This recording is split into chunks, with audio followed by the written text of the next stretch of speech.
वंदे गुरुं पदद्वन्द्वं भक्तवृंद समन्वितं श्रीचैतन्य प्रभुं वंदे नित्यानंद सहोदितं श्रीनंदनंदनं वंदे राधिका चरणद्वयं गोपीजन समायुक्तं वृंदावन मनोहरम् अद्वैत प्रकटीकृतो नरहरि पृष्ठ स्वरूप प्रियो नित्यानंद सख सनातन गति श्री रूप हृतके लक्ष्मी प्राणपतिर्गदाधर रसोल्लासी जगन्नाथ भू सांगोपांग सपार्षदं जयतां देवः सचिनंदन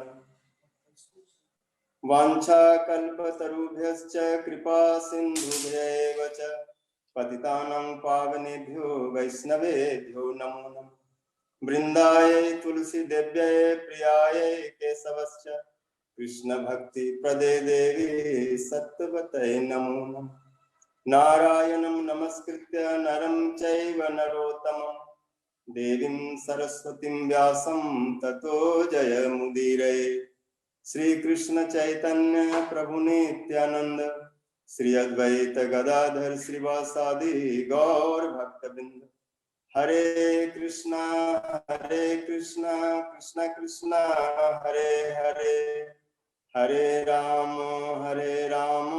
राम राम हरे। जय ध्वनि दे दीजिए महाराज जी। पृष्ठम विष्णुपाद अष्ट भक्त महाराज की जय। जय भक्ति जीवन जनार्दन को महाराज की जय। श्रीपान वर्ग की जय। श्री गौर प्रेमानंद हरि हरि बोल। सबसे पहले महाराज जी कीर्तन कर लीजिएगा, फिर उसके बाद मैं थोड़ा सा परिचय दे दूंगा आपका, फिर आप फिर बोलना उसके बाद। कीर्तन 20 मिनट का 15 मिनट आप 10-15 मिनट, क्योंकि आपको बोलना ज्यादा है तो इसलिए आप कीर्तन थोड़ा सा गाना भी बोलना होता है। विजय, what's your नहीं Vijay, what's your Facebook? We are streaming, Maharaj.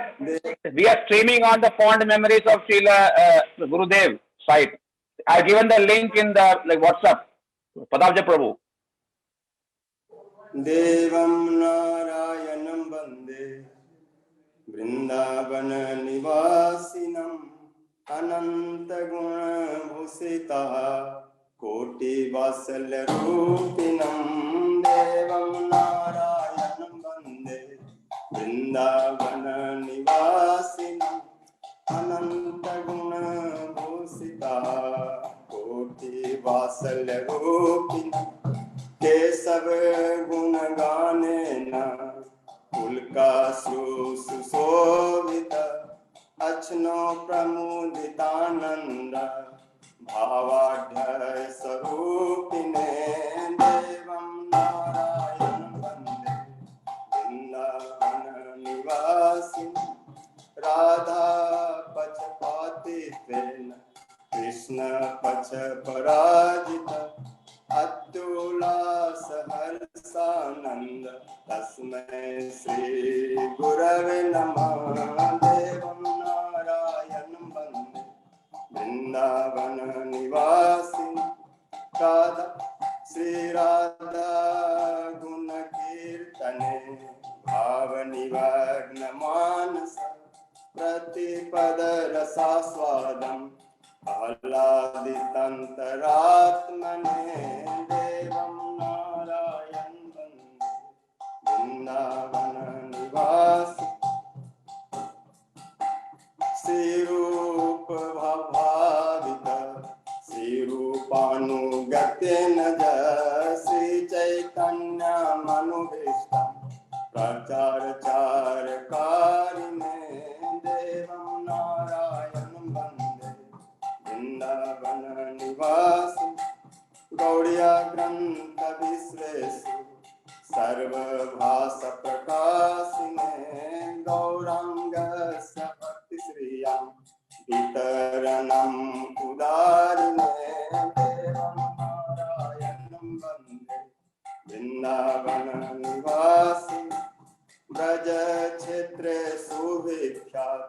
ब्रजवासी जनप्रिय योगाचार्यं गुरुं वन्दे ब्रज विभूति रूपिणे देवं नारायणं वन्दे वृंदावन निवास हे राधिका प्रिय जन हे ललिता गणानुग हे श्री नारायण देव जयति कीर्ति सर्वदा देवं नारायणं वन्दे वृंदावन निवास सकाकुति वचनेन प्रार्थयामि मुहुर्मुहुः सर्वदा सर्वकालेषु मतिरस्तु पदाब्जयो देवं नारायणं वन्दे वृंदावन निवासिनम् अनन्तगुणभूषिताः कोटिवात्सल्यरूपिणं देवं नारायणं वन्दे वृंदावन जय गुरुदेव जय गुरुदेव गुरुदेव जय गुरुदेव जय गुरुदेव जय गुरुदेव गुरुदेव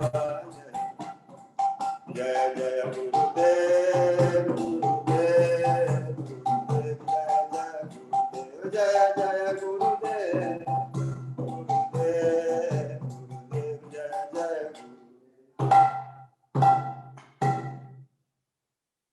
महाराज जी ये पूछ रहे हैं ये कौन सा अष्टकम है? रामानंद प्रभु हैं हॉलैंड से, वो पूछ रहे हैं ये कौन सा अष्टकम है? श्री गुरुदेव जी का अष्टक है, श्री नारायण श्रीमद् भक्ति वेदांत नारायण गोस्वामी अष्टकम। किसके द्वारा लिखित है? ये दास के द्वारा। क्या बात है, तभी इसका स्क्रिप्ट नहीं है, तभी इसका स्क्रिप्ट नहीं है अभी। हाँ जी, तभी इसका स्क्रिप्ट नहीं है, तभी हम ढूंढ रहे थे कहाँ है, मिला नहीं हमको। कहाँ है पूरा दिन? तभी इसका स्क्रिप्ट यानी इसका लेखन नहीं मिल रहा था, हम ढूंढ रहे थे, पता नहीं किसका है। हरे कृष्ण हरे कृष्ण। बहुत अच्छा है महाराज जी, बहुत अच्छा है। हम लोगों का आज परम सौभाग्य है हम लोगों के साथ हमारे परम पूजनीय भक्ति वेदांत श्री मधुसूदन महाराज जी हम लोगों के साथ आज जुड़े हैं। ये कार्यक्रम लगभग महीने भर हो चला है गुरुदेव की विशेष कृपा से और आप सभी लोगों के सहयोग से। महाराज जी को पहले भी मैंने बुलाया था, किसी विशेष कारणवश महाराज जी नहीं आ पाए थे, तो फिर दोबारा हमने रिस्केड्यूल किया। आज कृपा करके महाराज जी आए हैं। महाराज जी के बारे में महाराज जी जो हैं बचपन में ही परम पूज्य पाद श्री श्रीमद् भक्ति जीवन श्री जनार्दन गोस्वामी महाराज जी के पास आश्रित हुए थे।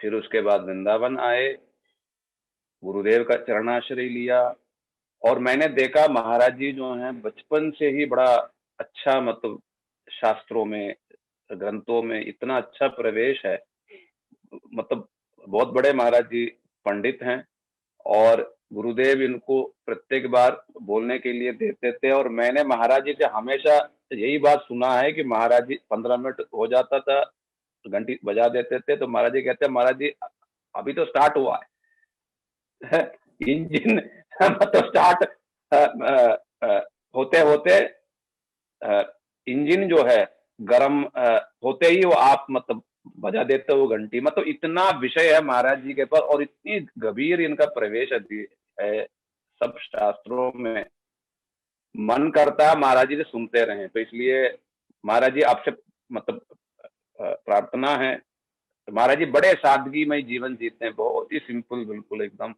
तो महाराज जी आपसे निवेदन है, आप कृपा करके बचपन से आपकी मतलब कैसे आए आप, और विशेष करके परम पूज्यपाद भक्ति जीवन जनार्दन गोस्वामी महाराज जी के बारे में तो हम सब सुनने के लिए बड़े ही लालायित है, क्योंकि मैंने सुना हुआ भी टेप में कथा उनकी, और मैंने प्रेमानंद प्रभु से भी और लोगों से भी सुना, कितने रसिक थे, हमेशा राधे राधे राधे राधे राधे राधे ही जपते थे और सुबह शाम मंत्र श्लोक ये वो, तो हम थोड़ा सा भजन पद्धति उनकी जो रसिकता उनकी वो भी हम सुनना चाहते हैं। और विशेष करके वृंदावन कैसे आपका आना हुआ, गुरुदेव के साथ कैसे आप मतलब संपर्क हुए, प्रभावित हुए, ये सारा मधुर मधुर चीजें महाराज जी आप कृपा करके हम सभी लोगों को सुनाएं। तत्व नहीं महाराज जी, बिल्कुल तत्व नहीं, बिल्कुल रस में शराब और कर दीजिए आप बस। ठीक है, दंडवत प्रणाम। हरे कृष्ण। हरे कृष्ण।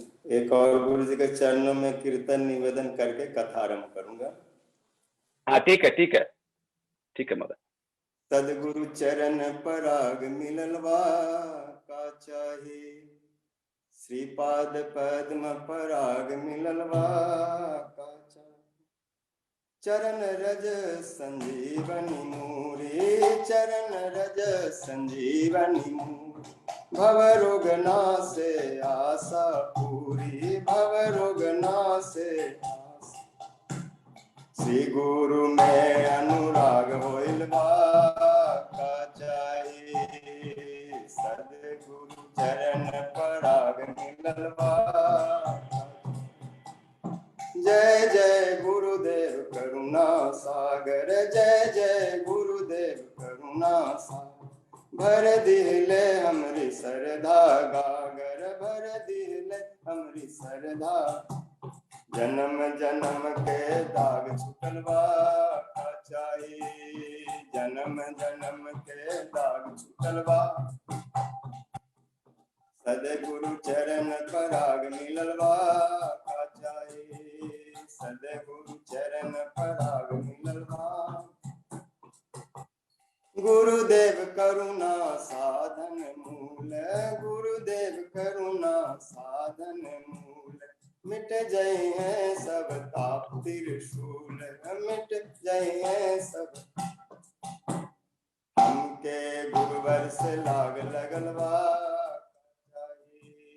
हमके गुरुवर से लाग लगलवा,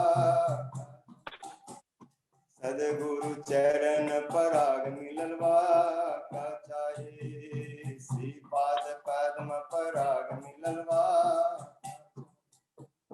राधा माधव तत्व निरूपण, सिद्धांत मंडन कुतर्क खंडन, राधा माधव तत्व निरूपण, सिद्धांत मंडन कुतर्क खंडन, गौरे दया से रूपानुग जानलवा का चाहे, गौरे दया से रूपानुग जानलवा का चाहे, सदगुरु चरण पराग मिललवा चाहे, श्रीपाद पद्म पराग मिललवा।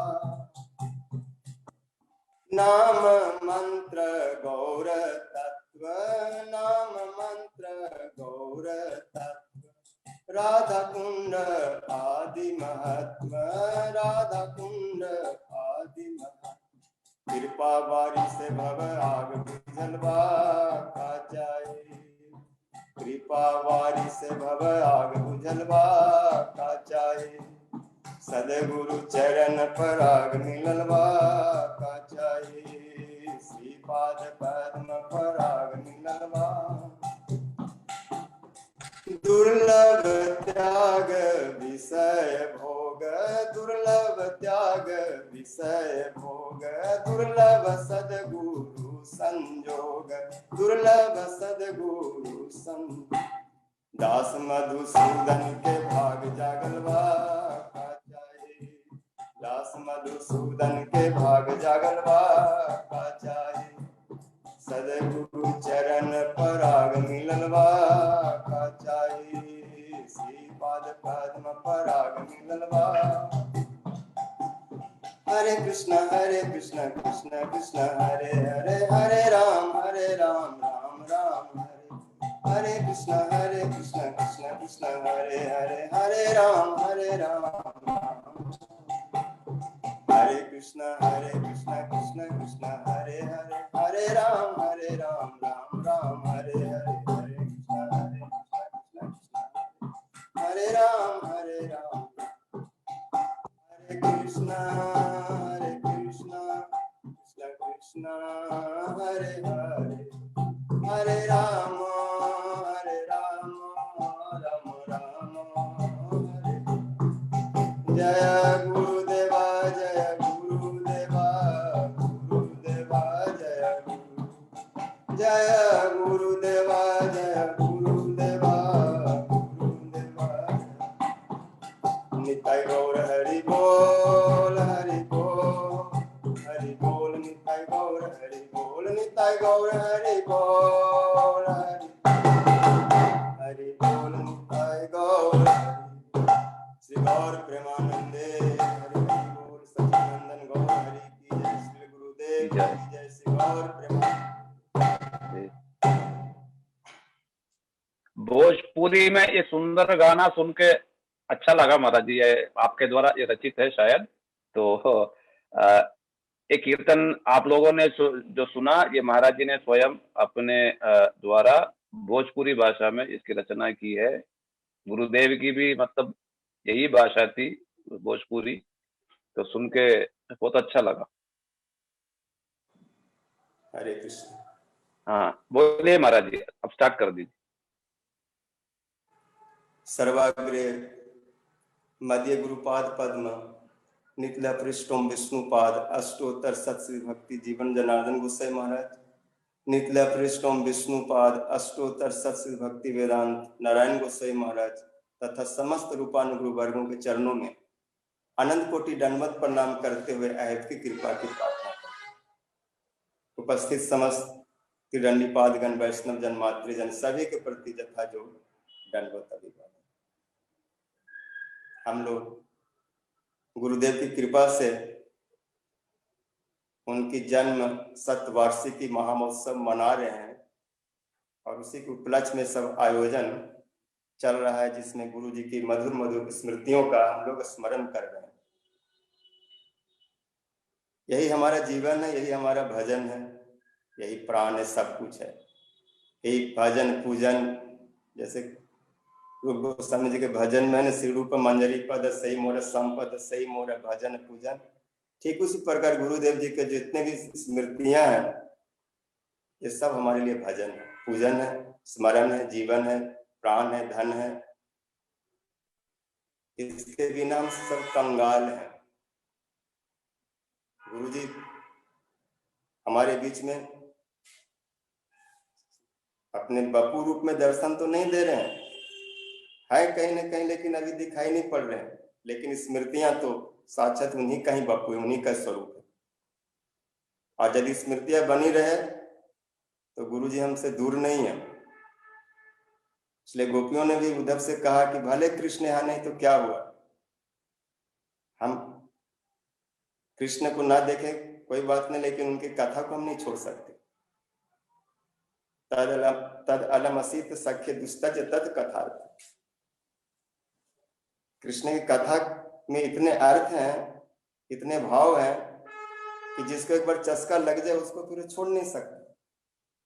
ठीक गुरु जी की भी जितनी स्मृतियां हैं वो सब कृष्ण के समान ही है। और स्मृतियों में जो डूब जाते हैं, जिनको उसका स्मरण का चस्का लग जाता है, वो दिन रात उसी का स्मरण करते रहते। अपने बारे में क्या बताऊं, समझो जैसे कबीराज गोस्वामी जब अपना परिचय देने लगे तो बोले कि मेरा परिचय कुछ नहीं है, पुरुष से कीट है ते मुहि से लगिष्ट और जगाई मदाई है ते मुहि से पापिष्ट। जब इतने बड़े गुरुदेव गुरु परंपरा का आचार्य इस प्रकार के बोलते हैं तो हमारा उसमें क्या गिनती हो सकती है, हम कहाँ है क्या कह सकते हैं। इतना समझे कि मेरा जन्म बिहार प्रांत में हुआ और बचपन में किसी विप्र के साथ मुझे वृंदावन आने का अवसर प्राप्त हुआ। तब मेरी अवस्था कोई 11-12 साल की होगी और एक संजोग कहिए कि जहां पर हम आके ठहरे थे वहीं पर दीदी रहती थी।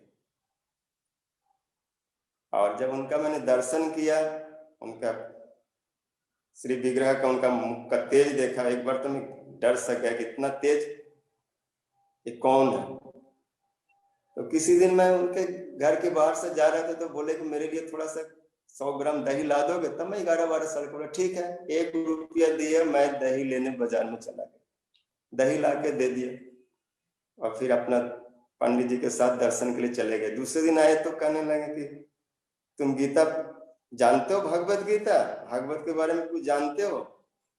मैं कहा मैं ये सब सुना हूं लेकिन अभी तक मैंने पढ़ा नहीं। हाँ, रामचरितमानस की कुछ हमें दोहा चौपाइयां स्मरण है, मैं उसके बारे में कुछ जानता हूँ। भागवत गीता पढ़ोगे?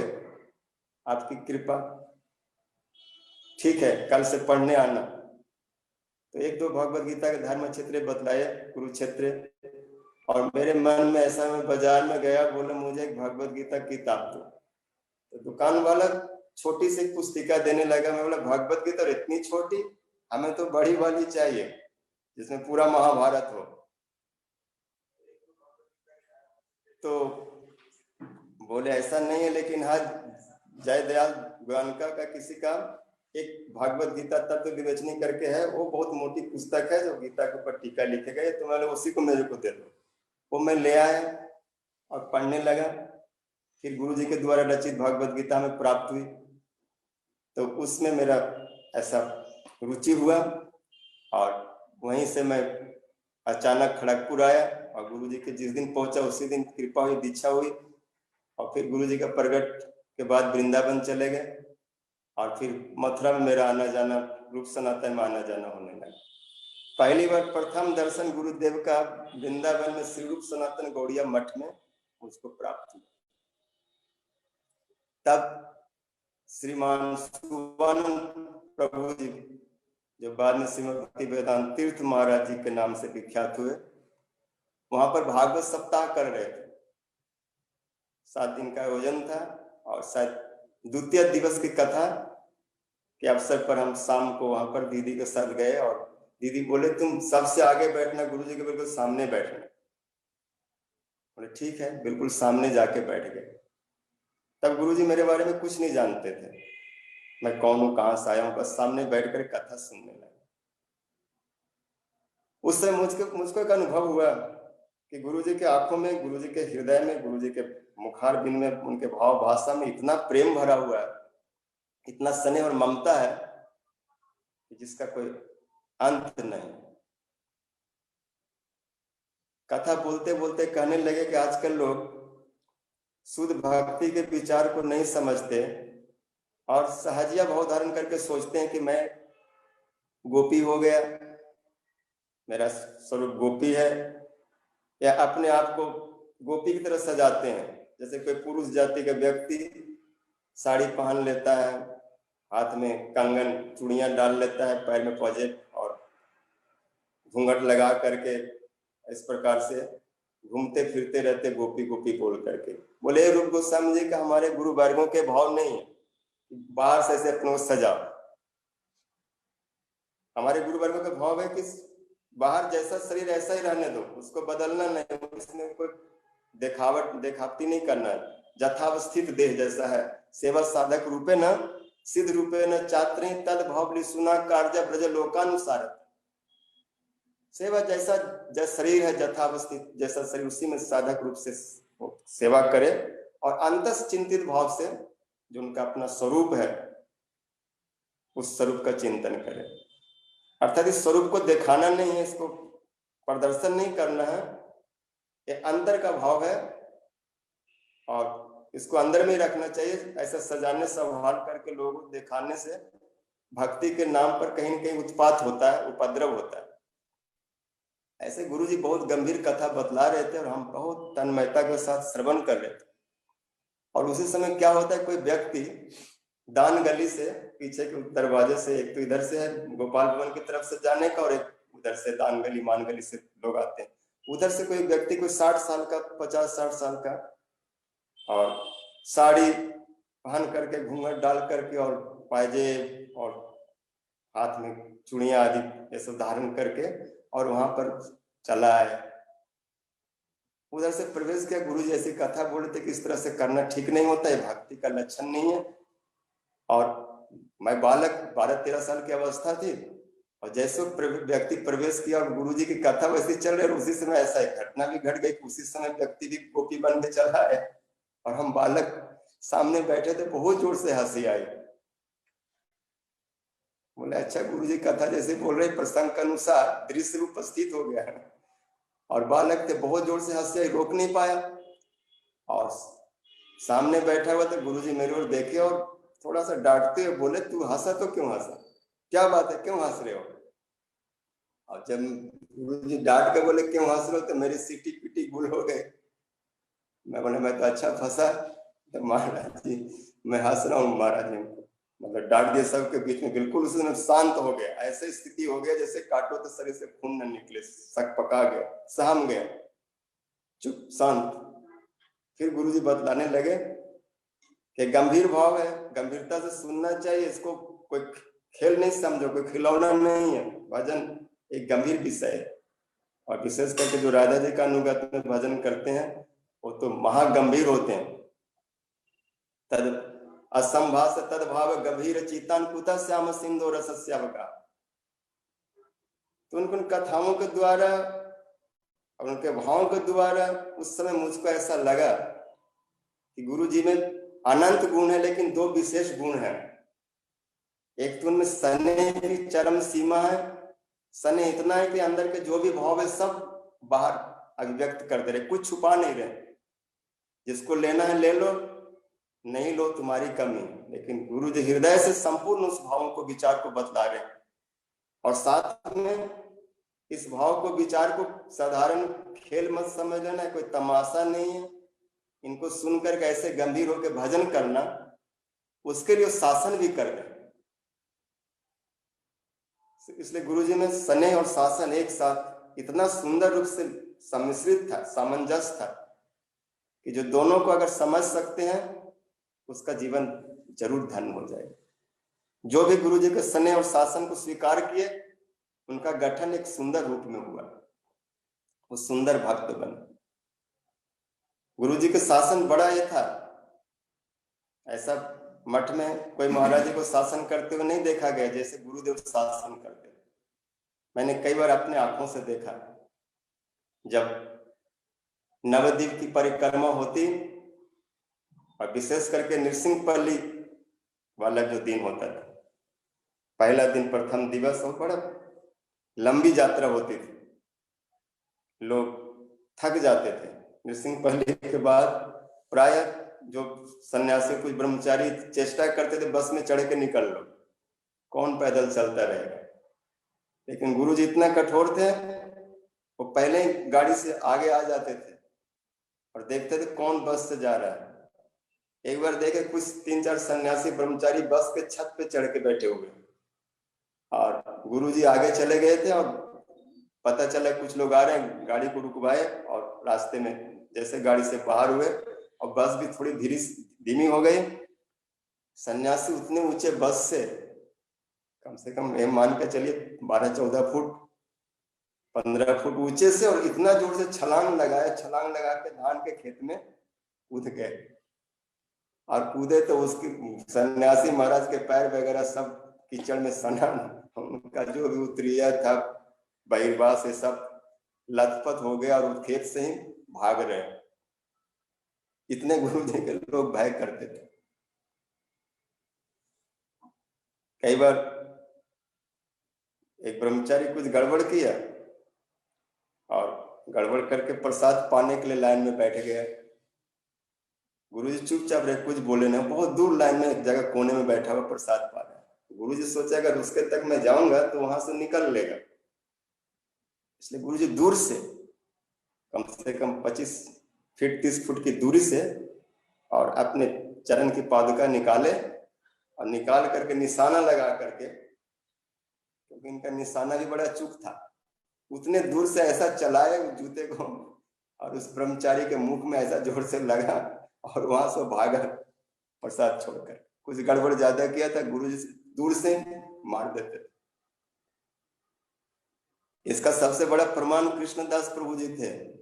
वो कई बार मंगला आरती में नहीं आते, कुछ होता तो उनके घर में जाके और कमरे में जाके उनके कई वर्ष अच्छा से शासन करते। एक बार वो बाथरूम में घुस गए, वहां जाके उनको दरवाजा तोड़ने लगे, बोर्ड के ऊपर। कृष्णदास भी कम नहीं था, एक बार गुरु जी को छकाया, क्या किया कि मंगला आरती से पहले वहां से निकल लिए, कमरे से बाहर निकल गए और अपने कमरे के जो उनका रजाई वगैरह था, तकिया वगैरह, उसको इस तरह से बिछा के रख दिए अपने खाट के ऊपर, जैसे लग रहा है कि ब्रह्मचारी जिसमें सो रहे हैं। और गुरुजी गए, जोर से एक लात जमाए, लेकिन ब्रह्मचारी नहीं मिले वहां। तो गुरुजी और असंतुष्ट हुए और उनको ढूंढने लगे, कहाँ गए, तो बाथरूम में जाके दुबक गए, तो बाथरूम से उनको बाहर निकाले। इस प्रकार से एक समय की स्मृति दीदी बतला रहे थे कि मैं रोज शाम को वृंदावन से मथुरा जाती, 3 बजे वहां से चलती और 4 बजे मथुरा पहुंचती, और 4 से 5 बजे तक गुरुजी उनको अलग में कुछ बतलाते, क्लास लेते, कोई शिक्षा देते। और फिर 5 से 6 इस्कॉन से बहुत सारे सन्यासी लोग आते, वो लोग फिर श्रवण करते। फिर 6 से 7 कीर्तन होने के बाद उधर में नाट्य मंदिर में जाके कथा करते। ऐसा नित्य का उनका नियम था। तो दीदी बोले एक दिन हम 2:30 बजे या 2 बजे जल्दी वहां चली गई, और गर्मी का दिन था, और सब ब्रह्मचारी लोग प्रसाद पा करके नाट्य मंदिर में अच्छा से सो रहे थे, खराटे मार करके। और गुरुजी उठे विश्राम के बाद और उठ करके देखे कि जितने भी ठाकुर जी के बर्तन आदि हैं, जिसमें भोजन बना तो सब जैसे के तैसे पड़ा हुआ है। और नियम था कि भोजन आदि करने के बाद बर्तन आदि साफ आदि करके, सेवा करके, रसोई घर आदि धो धा के फिर विश्राम करो। और वो लोग विश्राम में चले गए, थोड़ा सा मतलब सेवा में लापरवाही किए, और गुरुजी पहुंचे वहां, ब्रह्मचारी सब सो रहे थे। अब फिर क्या था, गुरुजी को एक को लगाई फुटबॉल की तरह तो उधर गया, उसको लगाया तो उधर गया, पूरा नाट्य मंदिर में भगदड़ से मच गए। सब इधर उधर भागने लगे, छुपने लगे, दुबकने लगे। और दीदी जब ये देखा, इस दृश्य को देखती है तो कहती मैं तो सहम गई, और मेरे को ऐसा लगा कि साधु महात्मा तो बड़े कोमल होते हैं, संत हृदय बड़ा मक्खन जैसा होता है। साधुओं के बारे में शास्त्रों में सुना गया तो बहुत ही कोमल होते हैं, ये होते हैं, और यहाँ तो मैं कुछ अलग तरह से देख रही हूँ, ये तो बड़े कठोर है। तो गुरु दीदी बोले कि मैं 3 बजे जो उनके यहाँ कमरे में जाती थी, 4 बजे नहीं गई घबरा कर, 4:30 बज गया, 5 बजे वो लोग आ गए, इस्कॉन वाले सब सन्यासी लोग आ गए। तो उस समय डरी डरी दीदी गए, तो महाराज जी पूछा क्लास में क्यों नहीं है, क्या बात। तो जैसे दीदी बोले कि ऐसे ऐसे मैं देखी, और देख करके मेरे मन में डर सा हो। तब गुरुजी हंसने लगे, बोले ऐसा मत सोचना, जैसे नृसिंह भगवान है, तो नृसिंह भगवान के भी 2 रूप हैं, एक उग्र स्वरूप और एक सौम्य मूर्ति है। तो कभी शासन करने के लिए ऐसा रूप धारण करना पड़ता है। भगवान बड़े मधुर है, बड़े कोमल है, बड़े सुंदर है, लेकिन कभी कभी शासन के लिए उग्र रूप भी हो जाते हैं, भयंकर भी हो जाते हैं। तो वही नृसिंह भगवान हिरण्यकश्यप को चिड़फाड़ कर दे रहे हैं, और जब प्रहलाद जी पास में आए तो उसको ऐसे जीवा से चाट रहे हैं, पूरा अपना स्नेह उड़ेल दे रहे हैं। तो उन्होंने समझाए, और शास्त्र के भी ऐसा वचन है कि जो विशेष लोग होते हैं उनको समझना बड़ा मुश्किल होता है। एक साथ 2 तरह के उनके भाव हो सकते हैं, वज्रादपि कठोरानी मृदुनी कुसुमादपि लोकोतरानम चेतांसी को ही विज्ञातुम ईश्वर। जो लोकोत्तर लोग होते हैं, जो इस जगत के नहीं होते, अपराकृत जगत के लोग होते हैं, जो विशेष लोग होते हैं, वो वज्र से भी अधिक कठोर और पुष्प से भी अधिक कोमल होते। एक साथ दोनों लक्षण में हो सकते। और गुरु जी का ऐसा ही था, बहुत कोमल थे और जरूरत अनुसार बहुत कठोर भी थे।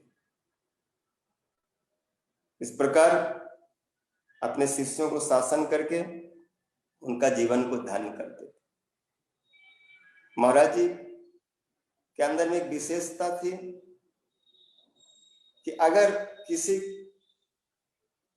को अपने प्रति थोड़ा सा भी स्नेह प्रीति देखते, थोड़ी भी ममता देखते, कोई भी शिष्य, कोई भी भक्त थोड़ा भी उनसे लगाव रखता, थोड़ा भी उनके प्रति श्रद्धा भक्ति रखता, तो गुरु जी उसके लिए सर्वस्व पूरा हृदय दे देते थे।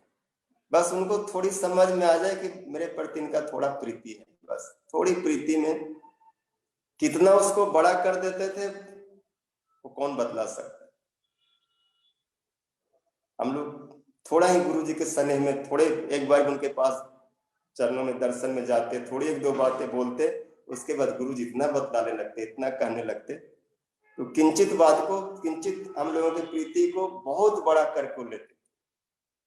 जैसे सुदामा जी कह रहे हैं कि कृष्ण कितने दयालु है, मैंने थोड़ा सा चावल का क्या दाना दे दिया और उसको कितना बड़ा करके प्रेम से पा रहे थे, और कह रहे थे कि ऐसा तो मैंने कभी स्वाद पाया ही नहीं, ऐसा तो सुंदर वस्तु कभी हमको जीवन मिला ही नहीं, इतना सुंदर, इतना मधुर, इतना मीठा।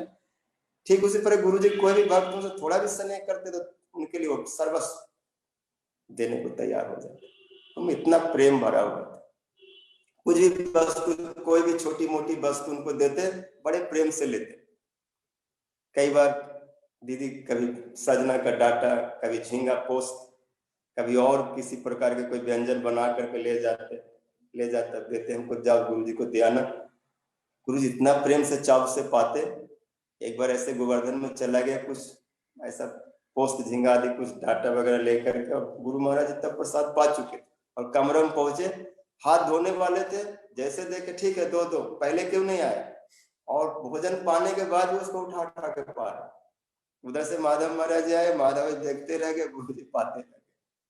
तो ऐसे प्रेम स्नेह उनमें था।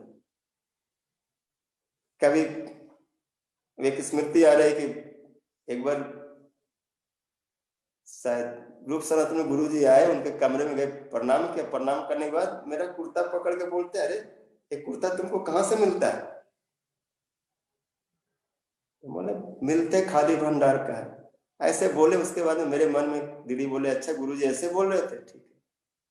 फिर हरिदेवपुर और हम लोग भी, या वृंदावन में मिलता है, दिल्ली से वही मंगाते, और बगलबंदी उनको बड़ा पसंद था, साल में 8 10 12 उनको बगलबंदी देते, और गुरु जी उसको बड़े प्रेम से धारण करते थे। तो मतलब उनके अंदर में किसी प्रकार का ये नहीं था कि मैं बड़ा हूं या मैं विशेष हूं या कुछ नहीं, भले मिलनसार, मतलब ऐसे वैष्णव बड़ा मुश्किल होता। एक बार हम मथुरा गए और गुरु जी उस समय प्रथम विदेश यात्रा करेंगे 96 की बात, तो उनके कमरे गए, वासुदेव चतुर्वेदी और उस समय के मूर्धन विद्वान मुरली मनोहर शास्त्री जी और कई विद्वान उस समय उनको विदाई समारोह में आए हुए थे, और गुरु जी कमरे में कोई बात नहीं हुआ, तो किसी बात में दीदी बोले कि श्याम बोल रहा था गुरु जी को हम लोग को उतना प्रेम नहीं है, प्यार नहीं करते, ठीक है हम लोग जाते, लेकिन गुरु जी, जैसे गुरु जी सुनने मेरे को बोलते, तुम क्या समझता है प्रेम का मतलब, क्या समझता है? मैं चुप हो गया। तुम्हें समझता है कि हम तुमको गोद में बिठाए, जैसे लाल लड़ाए लल्लू चप्पू करे? तुम नहीं समझेगा प्रीति क्या चीज होती है, कहाँ होती है, कैसे होती है, वो दिखाई नहीं पड़ता है। और प्रीति एक ऐसी वस्तु जो किसी अवस्था को नहीं देखती, न रूप को देखता है, न धन को देखता है, न यौवन को देखता है, कहाँ किसके प्रति कैसे हो सकता है वो बाद में तुम अनुभव करे। और उसका अनुभूति तब मुझको हुआ, कई बार उनके पास जाते जाते, जब शेष में जब प्रगट लीला के 2-3 महीना पहले दिल्ली मठ पहुंचे, और दीदी बोले कि अब गुरु जी का यहाँ की यात्रा समाप्त होने वाली है और तुम देर मत करो, अभी चल करके गुरु जी से संन्यास ले लो। जैसे इच्छा आपकी। उसी समय दामोदर महाराज 4 वस्त्र बनाए, 2 गुरु जी को देने के लिए, 2 हमें धारण करने के लिए, उत्तरीय बास कुर्ता आदि जो भी होते हैं। और हम विश्वरूप तिथि से 1 दिन पहले, विश्वरूप महोत्सव जो होता है पूर्णिमा से 1 दिन पहले दिल्ली पहुंचे। मैं सोचे इस अवस्था में पता नहीं गुरु जी क्या बोलेंगे, क्या कहेंगे, नहीं कहेंगे, जो भी है, लेकिन मैं अपना निवेदन तो करूंगा, कैसे करूं। तो जिस दिन गया उसके पहले दिन गुरु जी प्रातः काल में 1 घंटा, अब आधा घंटा 45 मिनट बाहर में निकले थे और भ्रमण किए थे, प्रातः जो मॉर्निंग वॉक करते हैं। लेकिन दूसरे दिन थोड़ा अस्वस्थ से महसूस किया और बाहर सुबह में नहीं निकले, और हम सुबह में पहुंच गए और गुरु जी का दर्शन नहीं हुआ। और जब दर्शन हो तो कुछ बोलूं, फिर माधव महाराज से बोले कि गुरुजी के दर्शन करना चाहते हैं और थोड़ा उनसे कुछ एक दो बातें करना चाहते हैं। बोले नहीं गुरुजी से तो बात नहीं हो सकता, और बात रही दर्शन करने की तो देखो गुरुजी वहां पर विश्राम कर, यहाँ से देख लो और आगे तक नहीं जा सकते चलो। और दूसरे दिन विश्वरूप महोत्सव है। मैं सोचा क्या करूं, मैं स्वयं नहीं पहुंचूंगा तो कैसे अपनी बात बताऊं, और स्थिति बड़ा विकट है, जा भी नहीं सकते। रात को सो गया, नींद नहीं आ रही थी, बस एक ही इच्छा थी जैसे तैसे गुरुजी तक मैं पहुंच जाऊं, लेकिन पहुंच नहीं सकते, दूर से प्रणाम कर लो, पास में नहीं जा सकते, बात नहीं कर सकते। रात्रि में सो गया लेकिन नींद नहीं आया, क्योंकि कुछ इच्छा लेके आया था, कुछ उद्देश्य था कि गुरुजी से संन्यास लेना, बाद में गुरुजी का दर्शन कब होगा क्या है, शरीर ठीक नहीं। तो सोते सोते नींद से आई, 2 बार 3 बार गुरुजी बोले चिंता मत करो, चिंता मत करो। मैं उठ गया, 3 बार ऐसे उठ गया। सुबह में उठने के बाद गए, फिर भी दर्शन नहीं हुआ। और जब दर्शन में सुबह 7 बज गए, 8 बज गए, 9 बजने लगे, गुरुजी सुबह कुछ अनार वगैरह खा लेते थे, अनार पाने के बाद प्रसाद भी बाहर आया मिला, थोड़ा सा उसमें से अनार को दाना लिया, और देखा समय बीतता जा रहा था। हमने फिर माधव महाराज से बोले महाराज जी बात ऐसी है कि मैं गुरुजी से मिलना चाहता हूँ और मुझे संन्यास लेना, गुरुजी अगर कृपा करेंगे तो मैं इस उद्देश्य से आया हूँ, आज विश्वरूप महोत्सव है। बोले गुरुजी के बहुत ही स्वास्थ्य ठीक हो, एकदम हिल नहीं सकते, बात नहीं कर सकते, पेट फूला हुआ है, क्या क्या कुछ से बोले। मैं बड़ा उदास था, बोले एक बार खाली 2 मिनट के लिए मिलवा दीजिए बस। फिर क्या हो गया, वहां 3 दरवाजे थे, एक तो लिफ्ट से शायद जाना होता था उसका दरवाजा, और 2 इधर और एक सामने, एक बगल में एक सामने में था। तो मैं 2 दरवाजे पर देखा, 8:30-9 बजे बाद में लिखा गया today not darshan, no darshan, today no darshan. जब ऑर्डर हो गया दर्शन नहीं, तो समझ गया दर्शन नहीं, उदास बाहर बैठा रहा। 11 बज गया, 11:30, 12, दोपहर का मध्याह्न भोग हुआ, घंटी बजी। दामोदर महाराज बोले मैं तो जा रहा हूँ प्रसाद पाने, चलो, आप बैठने से कुछ नहीं होगा, गुरुजी और नहीं आएंगे। और गुरुजी तो प्रसाद पा चुके हैं ऐसा हमने सुना, और प्रसाद पाने के बाद फिर गुरुजी फिर और किसी को दर्शन नहीं देते, इसलिए तुम यहाँ पर बैठे बैठे क्या करते। मैं बोला मैं तो कुछ लेके उठने वाला हूँ, और जब बैठ गया तो बैठा ही रहूंगा, मैं जाता नहीं, और तुम जाओ प्रसाद पाओ, मेरी चिंता मत करो, मैं यही बैठा रहूँ। मैं गुरुजी के दरवाजे के बाहर बैठा रहा और प्रसाद पाने चले। फिर क्या हुआ, दीदी हमको बुलाए, बोले मैं जा रही हूँ वृंदावन, तुम जो करो करो, आप गुरुजी को दर्शन देने। उसी समय उन्होंने हमको कृपा की, बोला ठीक है 2 चिट्ठी बनाओ और अपने हाथ से लिखो। 2 चिट्ठी बनाए, और वो दोनों चिट्ठी वृंदा दीदी को दिया। दीदी बड़ा बुद्धिमत्ता पूर्वक, दीदी तो दीदी हैं, गुरु तो गुरु ही होते हैं। वो वृंदा दीदी से बोले देखो, एक चिट्ठी तो ब्रजनाथ प्रभु को दे दो और एक चिट्ठी माधव महाराज को दे दो, और ये बोलो कि चिट्ठी गुरुजी तक पहुंच जाना चाहिए। 2 चिट्ठियां हुए, कौन सा गुरुजी के पास पहुंचा वो मैं नहीं कह सकता, लेकिन एक चिट्ठी गुरुजी के पास पहुंच गई। और जैसे गुरुजी के पास पहुंचा, उन निवेदन को पढ़े, तुरंत आदेश किए कि श्याम बाहर बैठा, उसको अंदर बुला कर लाओ। जैसे बोले हरे कृष्ण प्रभु शायद वहां अंदर थे, वो दरवाजा खोल के एकदम बाहर आए, नाचते, बोले हो गया हो गया हो गया हो गया। मैं बोला क्या हो गया, वो बताए नहीं, बस हो गया हो गया। बोला बड़ा गजब के आदमी भाई, कुछ तो बताओ क्या हो गया। गुरुजी अस्वस्थ है और तुम हो गया ऐसे नाच रहे हो बाहर में आकर के। बोला हो गया, बताए नहीं। उसके बाद 5 मिनट 7 मिनट बाद माधव महाराज जी अंदर से निकले। मैं दरवाजा के बाहर बैठा था, निकल के मेरे को नीचे ऊपर देख रहे हैं, ताक रहे हैं, क्या करूं नहीं करूं। फिर मेरे को बोलते गुरुजी तुमको बुला रहे। जैसे बोले गुरुजी बुला रहे हैं, बोले हो गया काम। मैं बड़े खुशी के साथ गया गुरुजी के समीप में, और गुरुजी उस समय अपने उस पे सोफे पर बैठे हुए हैं, आसन जमीन पर नहीं तो सोफे पर बैठे हुए, और सामने बड़ा सा टेबल, और टेबल के चारों ओर कम से कम 20-25 प्रकार के सब्जी फल, ऐसे अन्न जातीय चीज नहीं था, सब फल जातीय कटोरा में सब उनके भोजन के लिए रखा हुआ प्रसाद। कुछ सब्जी, कई प्रकार के सब्जी उबाल करके कुछ फल आदि। गुरु जी बैठ करके ध्यान करे, प्रसाद नहीं पाए, 12:30 बजने वाला, प्रसाद पाने के मतलब स्थिति में है। और हम पहुंच गए, प्रणाम किए। गुरु जी ने प्रश्न किया, क्या तुम संन्यास लेना चाहते हो? मतलब गुरु जी आपकी कृपा, आपकी इच्छा, आपकी कृपा। वस्त्र कहाँ है? बोला जाता हूँ। भागा वहां से, भागा तो यहाँ दरवाजा लगा था, दामोदर प्रसाद पाने चले गए, ताला मार करके। मेरे को बड़ा गुस्सा है, फिर उस समय समझ में आ रहा था मैं ताला तोड़ू ना, नीचे जाकर चाबी लाऊं। फिर जैसे तैसे 5-7 मिनट में हमें चाबी मिला, अपने दरवाजे घर में गया और वस्त्र था लेके आए, पहुंचे गुरु जी के पास।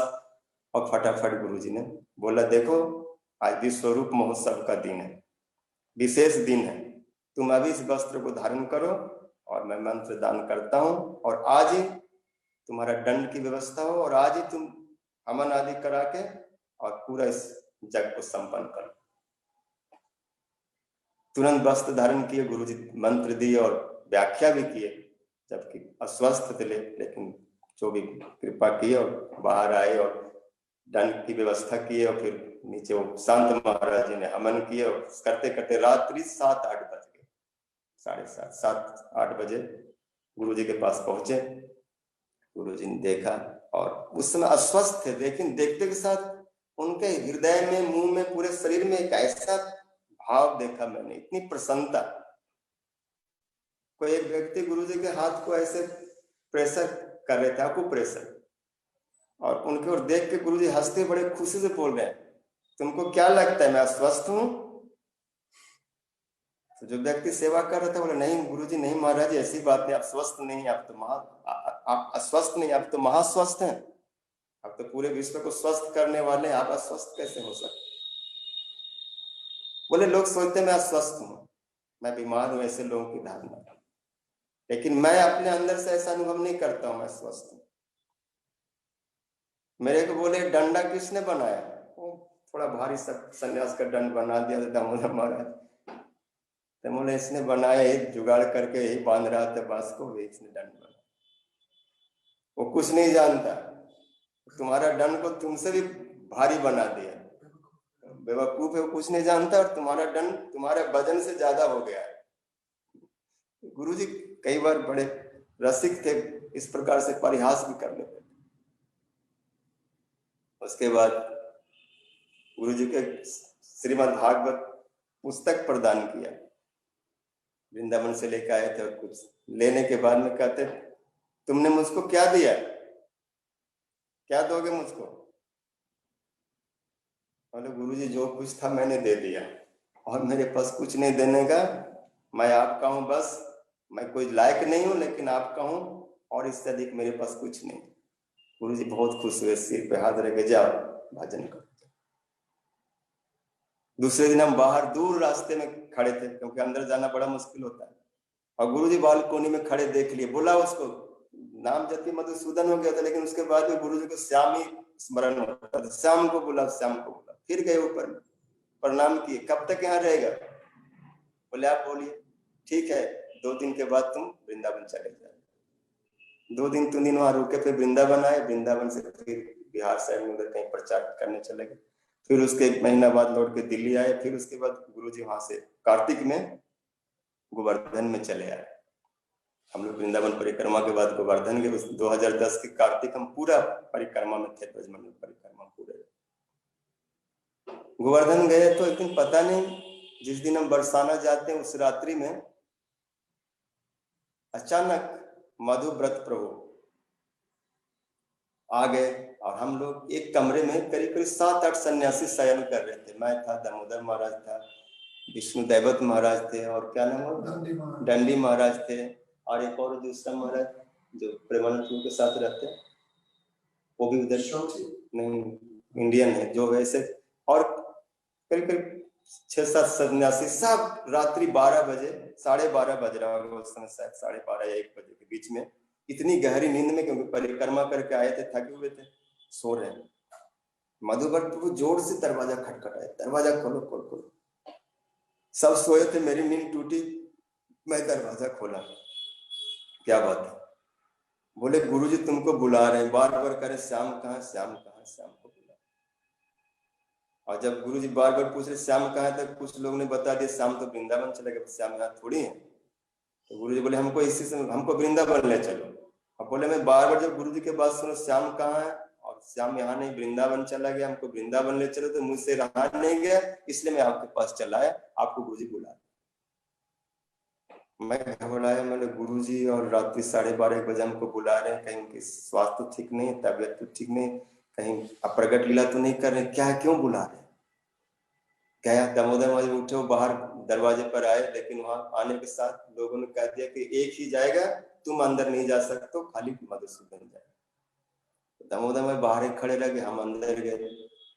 गुरु जी उसमें शयन कर रहे थे, गए प्रणाम किए, अच्छा आ गया, इधर आओ। मैं घबराया, इधर जाऊं, गुरु जी उधर सो रहे हैं, उनकी पलंग है और उधर में 2-3 कुर्सी लगी हुई थी, उस पर ब्रजनाथ प्रभु जी बैठे थे और एक ब्रह्मचारी और बैठे जो रात की सेवा में रहते थे। और माधव महाराज जी बार बार 10-5 मिनट में, आधा घंटा बाद में आना जाना कर रहे हैं। इधर आओ। अब मेरी समझ में नहीं कि जाऊं तो किधर जाऊं, गुरुजी वहां, गुरुजी खाट पे सो रहे, कहां जाओ, सामने आगे बिल्कुल उनके सामने खड़ा, फिर कहते इधर मेरे ऊपर आओ, इधर आओ। गुरुजी ऐसे खाट के ऊपर, पलंग के ऊपर सोए हुए थे और पूरा पलंग के साइड में थे, लेकिन जब बोले इधर आओ तो उसके बाद अपने आधा शरीर को हटा करके दूसरे तरफ कर दिया। इधर थे, इधर से इधर ले आया और सामने की ओर जगह, बहुत सारी जगह खाली हो, इधर बाबू बोले तब क्या करे, गुरुजी का आदेश, खाट के ऊपर इधर हो, तो खाट के ऊपर बैठ गए। बैठ करके मैंने हाथ ऐसे किया, गुरुजी के छाती की तरफ आया, मुंह की तरफ, मेरे ऊपर आओ। अब मैं घबरा गया, मैं गुरुजी के ऊपर कैसे जाऊं, बड़ा विकट स्थिति, और कोई देखेगा तो महाराज लोग कहेंगे अरे तू गुरुजी के ऊपर ऐसे, मतलब गुरुजी, उनका मनोभाव मानो ऐसे जोर से हमको खींच लेना चाहते, पकड़ लेना चाहते कुछ ऐसे। और मैं संकोच में, जबकि गुरुजी ब्रज के भाव, विश्राम है, गुरु सेवा, विश्राम से गुरुजी के प्रति श्रद्धा भक्ति, कुछ इस प्रकार के भाव दिखला रहे थे, लेकिन गौरव जो है कहीं न कहीं हमको रोक रहा था, गुरुजी के साथ ऐसा व्यवहार हम कैसे कर सकते, कैसे कर सकते। फिर भी आधा अधूरा मन से कुछ उनके छाती के करीब गए हूं, ऐसे हुए, और जैसे उनके तरफ गए, उन्होंने जोर से हाथ पकड़ा और हाथ को जोर से करके, उस समय उनके जो श्वास प्रश्वास थी इतनी जोर से ऊपर की ओर उठने लगे, आंखें उनकी ऐसे घूमने लगे, आंखों में एक ऐसा लगा जैसे कोई भयंकर नशा कर लिया व्यक्ति हो, जैसे कोई मानो धतूरा खा लिया हो, कोई भयंकर नशा करने के बाद जो आंखों की स्थिति होती है, ऐसे गुरुजी की आंख बिल्कुल घूमने लगे और सांस इतनी जोर से चलने लगे, हाँ हाँ ऐसे करते हुए। गुरुजी मतलब रो रहे हैं, क्या है, क्या भाव दिखा रहे, एक साथ में अनंत भाव उनके मुखारबिंद से, आंखों से, उनके दर्शन से प्रकाशित हो रहे थे। और वो करीब करीब आधा घंटा 45 मिनट तक उसी अवस्था, उसी भाव में रहे। शरीर उनका बिल्कुल गर्म हो रहा है और रोमांच से और कपकपी से, और शरीर में एक ऐसा मतलब जकड़न, स्तंभ आदि जैसे मानो अष्ट सात्विक भाव की इस तरह की दशा पहली बार हम इसे अपने जीवन में देखे। और इसी तरह आधा घंटा उनको ऐसे पड़ा रहा, मैं इतना उसमें डरा हुआ, घबराया हुआ, बस हरे कृष्ण कृष्ण कृष्ण हरे हरे, हरे राम राम राम, बार बार ऐसे बोलता रहा। और मुझे उस समय 2 ही चीज लग रहा था, हो सकता है गुरुजी अब ये प्रकट हो जाए, या तो गुरुजी कुछ अपना भाव दिखला रहे। मुझे कुछ उसमें समझ नहीं रहा था, क्या इस तरह से गुरुजी क्यों कर रहे, क्यों ऐसे कांप रहे हैं, क्यों ऐसे रोने जैसे, इनकी सांस इतनी क्यों लंबी लंबी हो रही है, इतने गर्म गर्म से क्यों हो रहा है। उसके बाद में 1 घंटा के बाद कुछ शांत हुए, फिर मेरे को बोले जाओ, बाद में आना, दिन में आना, सुबह में आना, जाओ। फिर वहां से मैं निकला, बाहर चले आए, सुबह में फिर जाने की चेष्टा की, लेकिन उसके बाद और दोबारा अंदर जाने का प्रवेश नहीं मिला। मैं बोला कि गुरुजी बोले थे आना सुबह में मिलना, ऐसे दर्शन करना ना, बोले बस बस हो गया, तू बड़ा वीआईपी लोग है, तुमको गुरुजी बुलाते हो किसी, मतलब कई तरह से बातें, सब उस चीज को मैं बोलना नहीं चाहता हूँ, केवल मधुर स्मृतियों को स्मरण करना चाहता हूँ।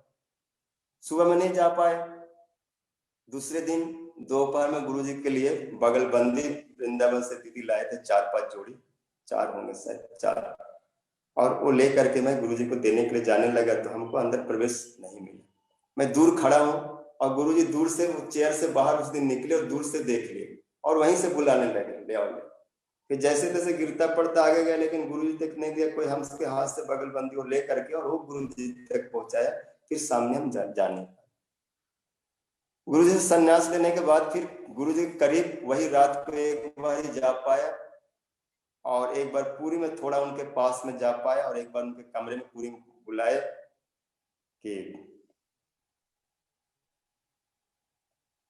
तुम, मैं बोला था किसी ब्रह्मचारी के माध्यम से कि मैं गुरुजी को देखना चाहता हूँ और कुछ सेवा चाहता हूँ, तो गुरुजी बोले ठीक है बुलाओ उनको। गया तो बोले क्या सेवा करेगा, बोले जो सेवा दे दीजिए, आपके वस्त्र धो दूंगा, घर साफ करूंगा, जो भी जितना सेवा मिल जाएगा। गुरुजी आंख बंद किए, 5 मिनट 4 मिनट तक सोचते रहे और उसके बाद तुम जाओ, तुम्हारे लिए वृंदावन है। ठीक है, बाहर आ गए। फिर दूसरे दिन हमको देखे बाहर जब निकलते थे सुबह में, बालकोनी में देखे, अभी तक यहीं हो, कब जा रहे हो? गुरुजी परसों का टिकट है, ठीक है जाओ। जैसे वहां से मैं निकला, वृंदावन पहुंचा और इधर से दीदी उनसे मिलने जा रहे थे, बीच रास्ते में थे, उसके पास गुरुजी का अप्रगट लीला हो गई। गुरुजी अप्रगट लीला में चले। इस प्रकार गुरुदेव बहुत, मतलब कितनी कृपा किए। कई बार ऐसा लगता है कि कोई लोग ऐसा सोच सकते हैं गुरु वैष्णव को जो बहुत पास में होते हैं उनके ऊपर ही ज्यादा कृपा होगी और जो दूर होते हैं उनके ऊपर नहीं होगी। ऐसा हमने अनुभव नहीं किया। और भगवान के जो जन होते हैं उनकी ऐसी भावना नहीं होती, वो कहीं से भी किसी प्रकार से किसी के ऊपर कृपा कर सकते। दर्शन ध्यान संस्पर्श से मत्स्य कुर्म विहंगमा स्वपत्नान पुष्णंति तथा अहम अपि पद्मज। जैसे भगवान ब्रह्मा जी से कह रहे हैं कि दर्शन ध्यान संस्पर्श, दर्शन के द्वारा, ध्यान के द्वारा, स्पर्श के द्वारा, जैसे मत्स्य कुर्म और विहंग, मछली जो होता है दर्शन करके अपने अंडा को उसमें संचार करते सकते और उसमें हलचल होता है, और कछुआ जो होता है ध्यान के द्वारा दूर अंडा को रख करके दूर में जाकर ध्यान करता है, ध्यान से ही उसमें अपनी शक्ति का संचार करता है। और पक्षी जो होते हैं अपने अंडों को अपने पंख के नीचे दबा करके स्पर्श के द्वारा कृपा करते।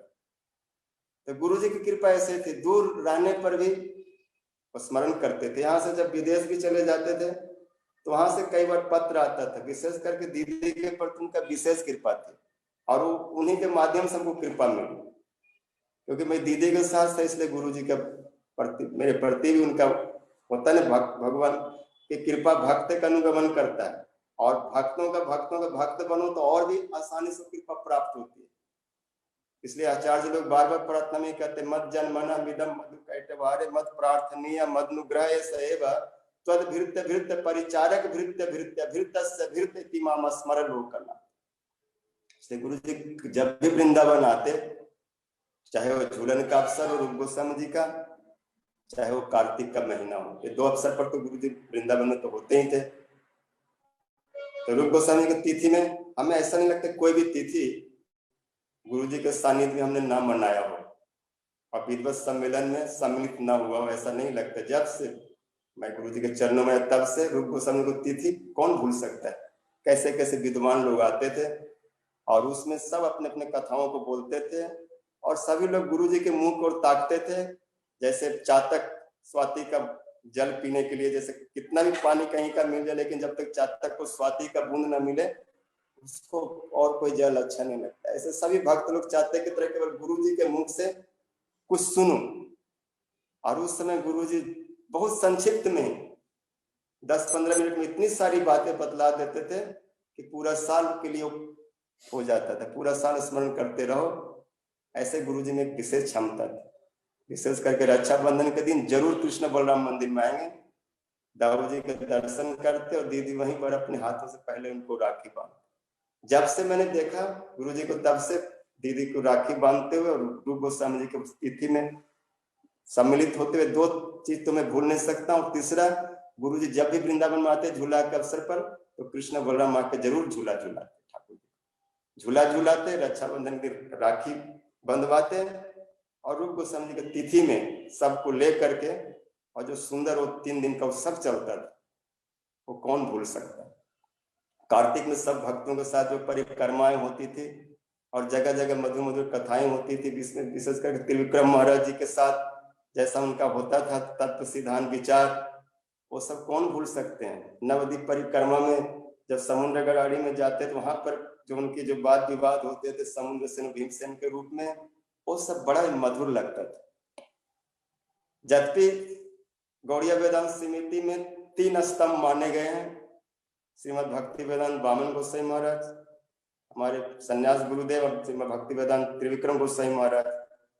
लेकिन इस चीज को कभी नहीं भूलना चाहिए। और एक सभी को जानते हैं कि स्तंभ 3 होने से बैलेंस नहीं बनता, बैलेंस तो 4 होने से बनता है। ठीक है 3 है लेकिन थोड़ा सा डिसबैलेंस सा होता है उसमें। हमारे गुरुदेव भी जो हमारे दीक्षा गुरुदेव है, परम गुरुदेव के समय से ही इन 3 स्तंभों के बीच में वो भी एक चौथा स्तंभ के रूप में थे। हमारे गुरु जी का देवानंद गौड़िया मठ से वेदांत समिति से बहुत गहरा संबंध था। जहां कहीं भी जब तक गुरु जी स्वस्थ लीला में थे 94-93 से पहले जितनी भी आप देखेंगे स्मृतियां, तो उसमें हमारे गुरु जी चाहे वो नवद्वीप की परिक्रमा हो चाहे ब्रजमंडल की परिक्रमा हो, दोनों परिक्रमाओं में वो सम्मिलित होते थे, प्राय होते थे, कभी उस परिक्रमा छोड़ते नहीं। गुरु जी वामन गोसाई महाराज सब साक्षी हैं। हम तो उस समय बहुत बाद में आए हैं, लेकिन हमने सुना है और उनके जो कहीं कहीं फोटो आदि में देखा है कि कैसे हमारे गुरुदेव इन लोगों के बीच में चारों बैठे हुए हैं, कीर्तन कथा चल रहा है। कैसे गुरुजी जब ब्रजमंडल परिक्रमा करते तो राधा कुंड में, गिरिराज गोवर्धन में और कोई ऐसे लीला स्थलियों में जाते तो वहां लोटपोट हो जाते थे। जब वृषभानु नंदिनी राधा रानी कथा कहते तो उनके मुंह से एक ही शब्द निकलता, अमार वृषभानु नंदिनी, राधे राधे, तुम्हारा समय राधे राधे बोलो। अमार रूप गोस्वामी, अमार रघुनाथ गोस्वामी, सब समय मध्यता भाव, ये मेरे हैं मेरे हैं मेरे हैं। अमार प्रभुपाद जी के नाम सुनकर उनके आंखों डबडबा जाते। परम गुरुदेव के समय भी नित्य भक्ति प्रगण केशव गोसाई महाराज जी जब अपने गुरु जी के व्यास तिथि मनाते तो समस्त शिष्यों से बोलते कि हमको व्यास तिथि यहाँ मनाने में रस नहीं मिलता, आनंद नहीं आता, मैं तो खड़गपुर जा रहा हूँ और मैं अपने गुरु भाई के साथ व्यास तिथि मनाऊंगा। हमारे गुरु जी का नाम लेते हैं और वहां पर जाकर के जो मुझको सुख मिलता है, अपने गुरु भाइयों को भावों को देखता हूँ तो मेरा हृदय आनंद से भर जाता है। जब नवद्वीप की परिक्रमा होता है परम गुरुदेव के समय में और जब प्रभुपाद जी की समाधि पर पहुंचते तो परम गुरुदेव जी तो एक बार प्रभुपाद नाम बोल के शांत हो जाते भक्ति प्रज्ञान केशव गोसाई महाराज जी, और इनको बोलते तुम बोलो, मेरे से नहीं बोला जा रहा है। और ये बोलते थे भी ऐसे रोते, पापा प्रभुपाद ऐसे कर। जब मैं खड़गपुर में अपने गुरु जी की सेवा में था, एक बार देखा कोई व्यक्ति आके प्रभुपाद जी के बारे में कुछ बोला कि वो फलाना व्यक्ति प्रभुपाद जी को लेकर कुछ ऐसा कह रहा है।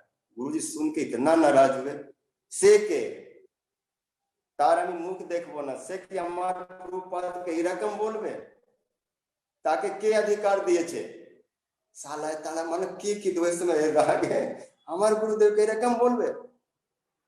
तब देख लो उस समय मैं समझ पाया कि गुरु जी अपने गुरुदेव के प्रति, जब ये लोग राधा कुंड में पहुंचते थे, हमारे गुरु जी दोनों शिक्षा गुरु और दीक्षा गुरु, उस समय जितने बाबा जी लोग थे सब अपने घर में घुस जाते थे, वो बाहर नहीं आते थे। इतने लोग प्रचार किए प्रभुपाद जी के वाणी को। इसलिए गुरुदेव ब्रजमंडल में जब तक रहे, पूरा ब्रज में उज्जवल मणि के तरह रहे, कीर्ति के रूप में, विभूति के रूप में रहे। ब्रजवासी लोग कितना आदर करते, उनको जुगाचार्य की उपाधि दिए। मथुरा के जितने भी बड़े बड़े विद्वान थे वो बोलते हैं हम जानते हैं, अनुसर्ग विसर्ग जानते, सब जानते, लेकिन आपका जो गहराई, आपका जो भाव है उसको पाने के लिए हम भी ललायित रहते। कई बार विद्वत सम्मेलन में जाते हो, जब गुरु जी कोई सिद्धांत की बात बोलते और वहां के लोग कुछ उस सिद्धांत को बोलते नहीं हम ग्रहण नहीं करेंगे, तो विद्वान लोग बोलते नहीं करेंगे अलग बात है, लेकिन इसको छोड़ करके आप स्थापन क्या करेंगे। कई एक बार गुरुजी बोले कि जो ब्रजेंद्र कृष्ण है मथुरा वसुदेव नंदन से अलग है, ये हमारे महाप्रभु जी का सिद्धांत ही विचार है और ऐसा भागवत आदि शास्त्रों में जामल आदि का प्रमाण है। लेकिन कुछ लोग जो थे कहते नहीं ये सब हम नहीं मानते, ये सब आप लोग बना के बोलते हो। तो उसमें वासुदेव चतुर्वेदी मुरली मनोहर जी बोले नहीं, महाराज जी का जो विचार सिद्धांत जो श्लोक है प्रमाण है उसको हम लोग काट नहीं सकते, यही वास्तविकता है। और महाप्रभु जी की कृपा को कौन नहीं पाया, वो लोग भी इस चीज को मानते हैं। श्री वल्लभाचार्य जी हो चाहे जो उनके पुत्र आदि हुए, कहीं न कहीं रूप सनातन के संग महाप्रभु जी का संसर्ग उनको प्राप्त हुआ, तो उस चीज को लेकर उनका भी गुरु जी के प्रति प्रेम था, भाव था।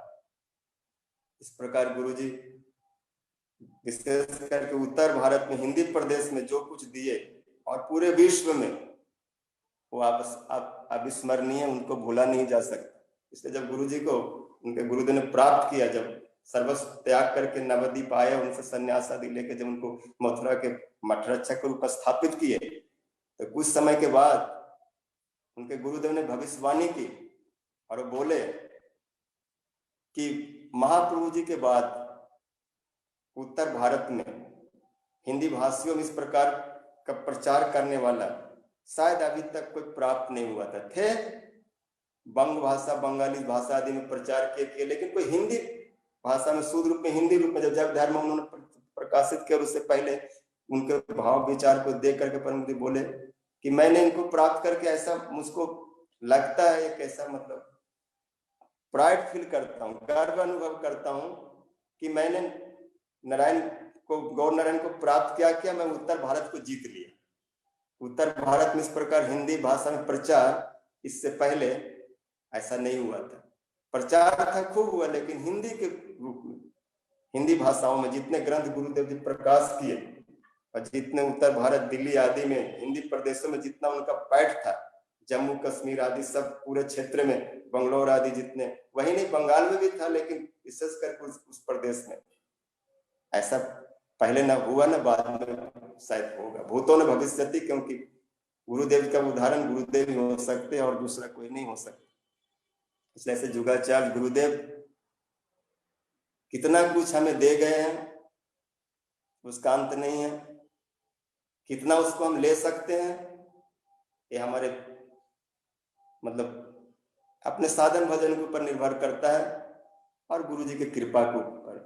गुरु जी किसको कितना देना चाहे, कई बार वो स्वतंत्र है, ज्यादा भी दे सकते, बिना साधन भजन भी दे सकते हैं, लेकिन जैसा भी है अपना साधन भजन तो होना चाहिए और उस कृपा को ग्रहण करने की क्षमता तभी आ सकती है। गुरु कृपा बलवान न तस्मात् बलवत्तरम तत्रापि सर्वनादिभ्यो कर्तव्य मोक्ष सिद्ध है। गुरुदेव की कृपा समस्त साधनों से बलवान वस्तु है, उससे कोई बलवान वस्तु दूसरी नहीं है, लेकिन उस चीज को पाने के लिए अपना भी ऐसी योग्यता, साधन भजन अर्जित करना चाहिए जिससे हम उसको धारण कर सकते हैं। गुरु जी तो बहुत लुटाए हैं, बहुत दिए, लेकिन कितना हम रख पाएंगे। इसके लिए भी गुरु जी की आज स्मृतियों में, इनके आविर्भाव तिथि के उपलक्ष्य में जो हम लोग सम्मेलन कर रहे हैं, उनमें प्रार्थना करेंगे गुरु जी आप जो दिए उनको धारण करने की क्षमता भी प्रदान करें, क्योंकि आप ही बीनाधारी हैं, आप ही बीना बजाने वाले हैं और हम तो केवल यंत्र हैं। जो कुछ आप देंगे उसी चीज को हम उड़ेड़ सकते हैं, बहा सकते। इसलिए हमारी जो वाणी है, जो कुछ हमारी नहीं है, पीछे मुड़ करके देखो, गुरुदेव के चरणों में नहीं आए तो उससे पहले क्या था, बिल्कुल खाली था, आज भी खाली है। अगर कुछ है तो गुरु जी के स्वर लहरियां हैं जो हमारे माध्यम से बाहर निकल रही है, बज रहे हैं गुरु जी, बजा रहे हैं गुरु जी, स्वर है उनका, नाम हो जाता है बांसुरी का। बांसुरी कैसी बज रही है, बीना कैसी बज रही है, सितार के कैसा स्वर है, लेकिन सितार का खुद का स्वर थोड़ी है, स्वर तो कोई और दे रहा है, कोई और उसमें उसको हलचल पैदा कर रहा है। इसलिए हम लोगों के बीच में जो कुछ भी है, जो कुछ भी प्राप्त है, गुरु जी का है। इसलिए गुरु जी को ऋण को, गुरु जी को दिए को कोई दे नहीं सकता। राम किसी कवि की पंक्ति है, कृष्ण नाम के पट तरे देवे को कछु नाही, काले गुरु संतोषी हौस रही मन। गुरुदेव ने नाम श्रेष्ठं मनुमपि सचिपुत्र मत्र स्वरूपम रूपम तस्याग्रजमुरुपुरीं मातृम गोष्ठवाटिम राधा कुंडम गिरिवर महो राधिका माधवासम प्राप्तो जस्य प्रतित कृपया श्री गुरुं तम नतोस्मि। जिनकी कृपा से सब चीज प्राप्त हुई है, जिन्होंने नाम धाम सब आदि प्रदान किए, सचिनंदन गौर हरि आदि नाम श्रेष्ठं मनुमपि सचिपुत्र मत्र स्वरूपम में सब रूपानुभाग्य से प्रदान किए। ऐसे गुरुदेव को हम क्या दे के प्रसन्न कर सकते? हमारे पास कुछ देने को नहीं है, बस यही कहेंगे जय गुरुदेव श्रील गुरुदेव। ब्रजमंडल आइले परिक्रमा नहीं कैली, परिक्रमा न लगाइली, भजनमा कैसे करब हे हमरे गुरुजी, भजनमा कैसे करब हे हमरे गुरु, भजनमा कैसे करब हे हमरे गुरुजी, भजनमा कैसे करब हे हमरे गुरुजी, भजनमा कैसे करब हे हमरे गुरुजी। ब्रजमंडल आइली परिक्रमा नहीं कैली, परिक्रमा न लगाइली, भजनमा कैसे करब हे हमरे गुरुजी, भजनमा कैसे करब हे। हमार जिया डोले है हमरे गुरुजी, हमार जिया डोले है हमरे गुरुजी, भजनमा कैसे करब हे। गुरुजी दिले मंत्र से हुरे हम न जपली, से हुरे हम न जपली, भागवत पियाइल से हुरे हम न पियली, से हुरे हम न पियल, भजनमा कैसे करब हे हमरे गुरु, भजनमा कैसे करब हे हमरे गुरुजी, भजनमा कैसे करब हे। गीतवा पढ़ाइल से हुरे हम न पढ़ली, से हुरे हम न पढ़ली, उपदेश पलनवा से हुरे हम न करली, से हुरे हम न करली, भजनमा कैसे करब हे हमरे गुरु। हमार जिया डोले है हमरे गुरुजी, हमार जिया डोले है हमरे गुरुजी, भजनमा भजनमा कैसे करब हे। गौर दया बुझाइल से हुरे हम न बुझली, से हुरे हम न बुझली, गौर दया बुझाइल से हुरे हम न बुझली, से हुरे हम न बुझली, व्रतवा रखाइल से हुरे हम न रखली, से हुरे हम न रखली, एकादशी कराइल से हुरे हम न करली, से हुरे हम न करली, भजनमा कैसे भजनमा कैसे करब हे हमरे गुरुजी, हमार जिया डोले हे हमरे गुरुजी, हमार जिया डोले हे। मौसम मनाइल से हुरे न मनाइली, से हुरे न मनाइली, मौसम मनाइल से हुरे न मनाइली, से हुरे न मनाइली, गुरुजी ससनमा से हुरे न जीवनमा, से हुरे न जीवन, भजनमा कैसे करब हे हमरे गुरुजी, हमार जिया डोले हे हमरे गुरुजी, भजनमा कैसे करब हे हमरे गुरु। सदगुरु करुणा बिनु कोई न भजनमा, सदगुरु करुणा बिनु कोई न भजनमा, समर्पणमा कैसे समर्पणमा कैसे करब हे हमरे गुरुजी, समर्पणमा कैसे करब हे हमरे गुरुजी, हमार जिया डोले हे हमरे गुरुजी, हमार जिया डोले हे हमरे गुरुजी।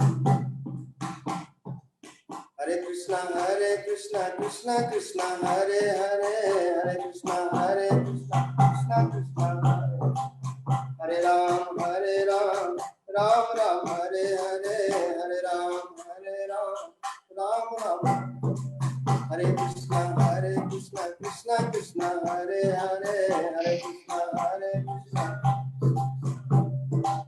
हरे राम राम राम हरे हरे, हरे राम श्री गुरुदेव की जी। महाराज जी हाँ। दो एक प्रश्न है। पहला यह है कि परम पूज्यवत भक्ति जीवन श्री जनार्दन गोस्वामी महाराज जी के जो विशेष जो भजन पद्धति है, थोड़ा उसके बारे में थोड़ा सा हम सुनना चाहते हैं।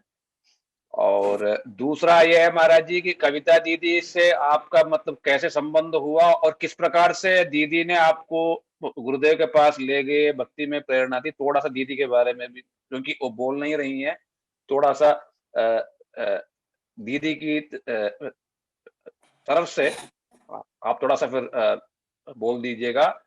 तीसरा प्रश्न महाराज जी, कुछ बिहार के भक्त लोग हैं, कुछ वो पूछ रहे हैं कौन से डिस्ट्रिक्ट से हैं वो। आपके गाना सुन के बड़ा मतलब प्रभावित हो गए, तो पूछ रहे हैं महाराज जी को पूछो कौन से डिस्ट्रिक्ट से हैं वो। हरे कृष्ण। हमारे गुरु जी भजन में बड़े आविष्ट रहते थे।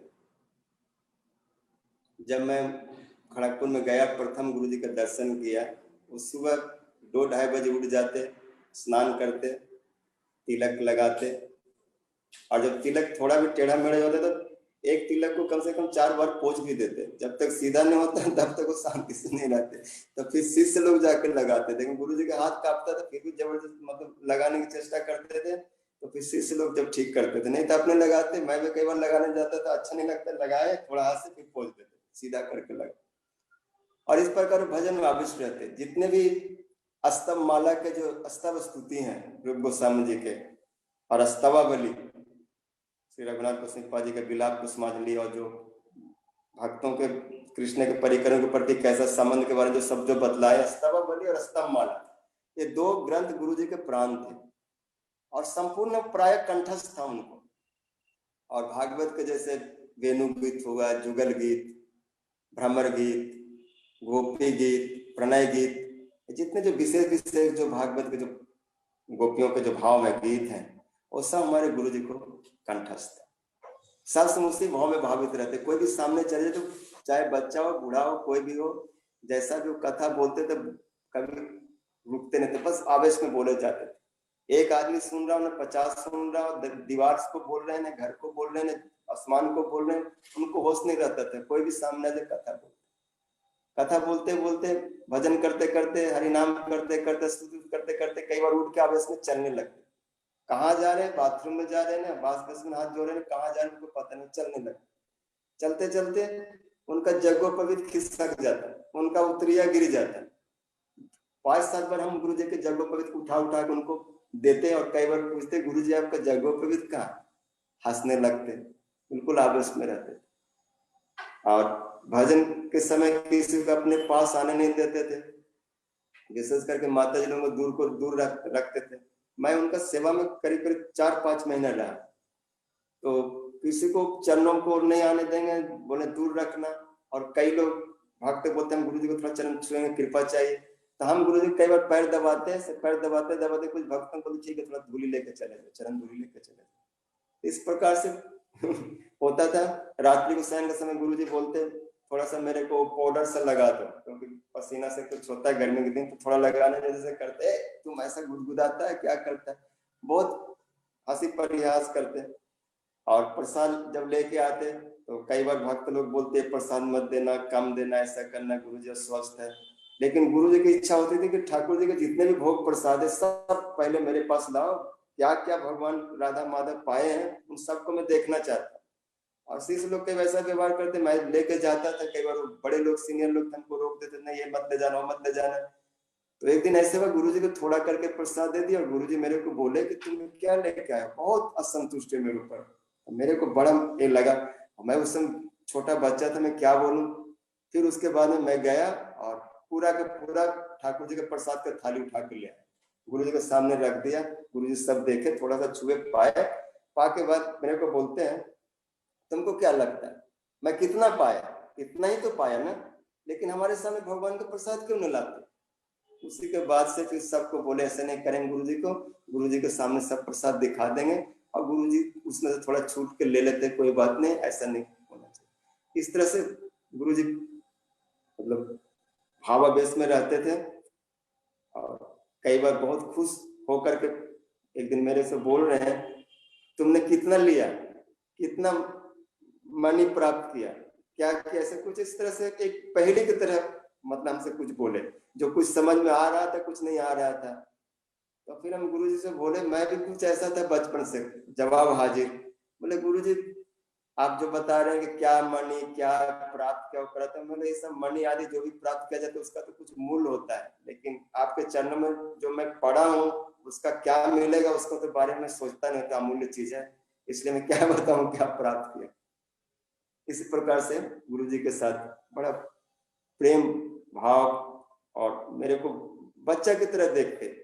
एक बार प्रसाद पाते पाते गुरुजी बोल रहे हैं, जब मैं प्रसाद पाता हूं तो तुम मेरे सामने मत बैठना, बाहर जाके बैठना, क्योंकि तुम्हारे सामने पाते हुए मुझे बहुत लज्जा सी लगती है, क्योंकि शास्त्र के नियम है कि कोई बालक व्यक्ति सामने बैठा हो और उसको पहले प्रसाद न देके खुद पहले पा लेना। इसमें अर्जुन की कथा सुना है, युधिष्ठिर महाराज बोल रहे हैं कि तुम इतना निस्तेज क्यों हो, उसमें कई कारण बताए, क्या छोटे से हार गए, या कुछ ऐसा तुमने गलत काम किया, या कोई तुम्हारे शरण में उसकी रक्षा नहीं की, तो उसमें कारण नहीं बताया कि कोई बालक तुम्हारे सामने बैठा हुआ था, भूखा है, तुम्हारे ओर देख रहा था, और उसके सामने तुम रसगुल्ला मिठाई बढ़िया बढ़िया भोजन खा लिया और उसको दिया नहीं, जबकि नियम उसको पहले देना चाहिए। तो मेरे को ऐसे बोले, तुम बालक हो, मेरे सामने बैठते हो और मैं तुम्हारे सामने पहले प्रसाद पाऊं, मेरे को अच्छा नहीं लगता। गुरु जी को बोलता है ऐसा नहीं, मैं तो आपका सेवक हूँ जो भी हूँ। फिर गुरु जी ने, तुम थोड़ा बाहर बैठो, जब मैं प्रसाद पा लूंगा फिर मेरे सामने। इस प्रकार से बहुत प्रेम करते, और पूरा गुरु जी का सेवा हमको प्राप्त हुआ, जितने भी उनका झाड़ू पोछा घर के लगाना, और जितने उनके वस्त्र आदि धोना। और 1 महीना मैं वहां पर जब दीक्षा लिया, उसके बाद चंदन यात्रा की सेवा आई, और 1 महीना पूरा सेवा हम अपने हाथ से चंदन घिसे, रोज करीब करीब 1 कटोरा चंदन घिसते हो, ठाकुर जी को लगते। तो सेवा देके गुरु जी बहुत ही खुश हुए और बोले, मैं तुमको 2 काम देना चाहता हूँ, एक तो तुम संस्कृत पढ़ो और दूसरा ठाकुर जी की सेवा करो। बोलो किससे संस्कृत पढ़ोगे? बोले आप बता दीजिए।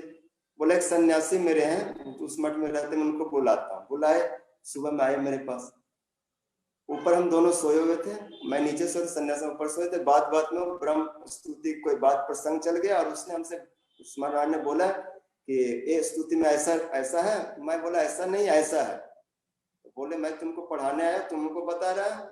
तो बोले महाराज जी ठीक है, हमको पढ़ाओ, कोई बात नहीं, लेकिन जो लिखा है वो तो सच को तो आप झूठ नहीं कर सकते। बोले तुम कैसे बोल सकते ऐसा है, ऐसा नहीं ऐसा है। बोले ग्रंथ मेरे पास, मैं भागवत अपने साथ यहाँ से लेके गया, खोल के दे दिया, 2 चिन्ह बताया, और गुरु जी के पास जाके बोले मैं इसको नहीं पढ़ा सकता। बोला क्या? बोला नहीं, मैं नहीं पढ़ा पाऊंगा, मैं जितना कुछ बोलता हूँ उससे ज्यादा तो खुद बोल देता है, इसलिए नहीं पढ़ा पाऊंगा। तो मैं गुरु जी को बोले, गुरु जी कोई बात नहीं, आपकी कृपा होनी चाहिए, पढ़ने की कोई बात नहीं, मैं ठाकुर जी की सेवा सीखूंगा, और हमको संस्कृत वगैरह कोई पढ़ने की जरूरत नहीं, लेकिन फिर भी एक व्याकरण कौमुदी ले आया, आपकी इच्छा संस्कृत को पढ़ने की, तो मैं इसी से अपने अपने पढ़ूंगा और जितना समझ में आएगा। ऐसे करते करते 1 महीना सेवा हो गया। एक दिन गुरु जी बहुत अस्वस्थ थे, तो बोलते आज शाम को कौन कथा करेगा, मैं तो नीचे जा नहीं पाऊंगा। और मैं गुरु जी को चरण दबा रहा था, जैसे गुरु जी 2 बार बोले कौन करेगा, गुरु जी बोले मैं जाऊंगा, मैं करूंगा। गुरु जी बालक था, 13-14 साल का, मैं जाऊंगा गुरु जी, मैं करूंगा। तो गुरु जी कुछ बोले नहीं, थोड़ा से हुए, फिर बोले आप चिंता नहीं करें। मैं नीचे गया, कीर्तन किया 1-2, और उसके बाद में कथा की। तो 2-3 वृद्ध व्यक्ति वहां के थे, जो गुरु जी के बड़े प्रिय लोग थे, जो गुरु जी की बहुत सेवा के मंदिर आदि में। वो कथा सुनने के बाद गुरु जी के पास आए, बोले गुरु जी क्या बताऊं, ऐसे ऐसे जो भी है। फिर गुरु जी बहुत खुश हुए, और खूब गुरु जी के जो भी हम सेवा की उसमें खूब आशीर्वाद दी उतने समय में। और गुरु जी के विशेषता मेरे ऊपर रही कि जैसे मैं जिस दिन गया उसी दिन मुझको दीक्षा प्रदान की, संपूर्ण दीक्षा। खाली पूछे कहाँ से आए हो, मैं दीदी का नाम लिया। दीदी मेरे को एक बात बतलाए कि जब मैं पुरी में गई तो किसी ने दीदी के बारे में बतलाया कि कलकत्ता प्रेसिडेंसी कॉलेज के प्रोफेसर थे, 6 महीना जॉब करते करते जिस स्कूल में कॉलेज में पढ़ती थी वहीं पर शिक्षक बन गए, शिक्षिका बनी, और हेड ऑफ डिपार्टमेंट केमिस्ट्री के बहुत बड़े थे, पीएचडी किए थे केमिस्ट्री में दीदी, और उसी डिपार्टमेंट के हेड बने। और जब शिक्षिका बन के पढ़ाने गए कॉलेज में, और जब ब्लैक बोर्ड पर लिखने लगे तो बच्चे लोग जो थे उनको मजाक लगा कि ये कोई स्टूडेंट है, हम लोगों को पढ़ाने आए। लेकिन बाद में पता चला कि ये तो शिक्षिका, जब उनको हाजिरी लेने लग गए तो पता चला शिक्षिका। तो इनके बारे में हमारे गुरुजी ने सुने थे, हमारे दीक्षा गुरु ने। और वो पुरी में गए और 3-4 दिन अंदर में जो महाप्रभु जी के चरण चिन्ह है जगन्नाथ मंदिर जी के जो परिक्रमा में जहाँ महाप्रभु जी के चरण चिन्ह रखे गए, पहले तो अंदर में था, फिर हटाकर जो बाहर छोटे में रखे, वहां पर गुरुजी रोज आके बैठ जाते। और एक दिन दीदी अचानक गए तो दूर से गुरुजी उनको प्रणाम करने लगे। तो दीदी बोले मेरे को बड़ा शर्म लगा कि मैं अभी छोटी और अभी 6 महीना मेरे को भजन में आया हुआ है और महाराज जी मेरे को माँ माँ करके प्रणाम कर रहे हैं और बोल रहे मैं 5 दिन से आपके दर्शन करने के लिए यहाँ बैठा हुआ, दर्शन नहीं होता था। तो दीदी प्रणाम के ये बात जब सुने तो मेरे हृदय में एक भाव आया कि जो मेरे दीदी से इतना प्रेम करते हो महाराज कौन है, मैं उनको देखूंगा, उनके पास जाऊंगा। और अचानक के बाद खड़गपुर गए और जिस दिन गए और गुरुजी ने सुना कि मैं उनके पास से आया हूँ, पूछे दीक्षा लेगा? बोला गुरुजी आपकी इच्छा। तुरंत उसी दिन 5 बजे हम गए मंगल आरती के अवसर सुबह में और 7 बजे मुंडन कराए, तिलक धारण कराए और दीक्षा दे दी। उसी समय जगोपवीत हो गया। और अपने सेवक से बोले, जो पुराने सेवक थे, ध्रुव प्रभु नाम था, बोले तुम आज से बाहर की सेवा करना और हमारा जो अंतरंग सेवा होगा श्याम सुंदर मेरा सेवा करेगा। वो मेरे से पूछे तुम्हारा नाम क्या है? बोला मेरा नाम तो दीदी ने श्याम सुंदर रखा। बोला ठीक है तुम श्याम सुंदर हो और मैं कुछ नहीं बोलूंगा। तो वही नाम रखे और पूरी सेवा दिए। और गुरुजी कबूतरों को, पक्षियों को, गाय को बहुत प्रेम करते। गाय से तो इतना प्रेम था कि 2-4 गाय गुरुजी के अगल बगल में सारा दिन घूमते रहते, उनको चाटते रहते। और बछड़े बड़े होने के बाद भी सीढ़ियों में चढ़ करके गुरुजी के कमरे तक चले जाते थे। और एक बार एक बछड़ा तो चढ़ करके ऊपर के कमरे में चले गए और वह उसी समय हमारे गुरुदेव, संन्यास गुरुदेव आए हुए थे। और वो हमारे गुरुदेव उनसे मिलने ऊपर गए, कुछ ऐसा हुआ और बछड़ा ऊपर पहुंच गया। गुरुजी तो वहां नहीं थे, महाराज जी थे, गुरु महाराज। और बछड़ा वहां गया, देखा गुरुजी को नहीं देखा, फिर आपस सीढ़ियों से उतर के चला है। तब गुरु महाराज जी को बड़ा आश्चर्य कि इतने ऊंचे सीढ़ियों में इतना भारी बछड़ा कैसे चढ़ जाता?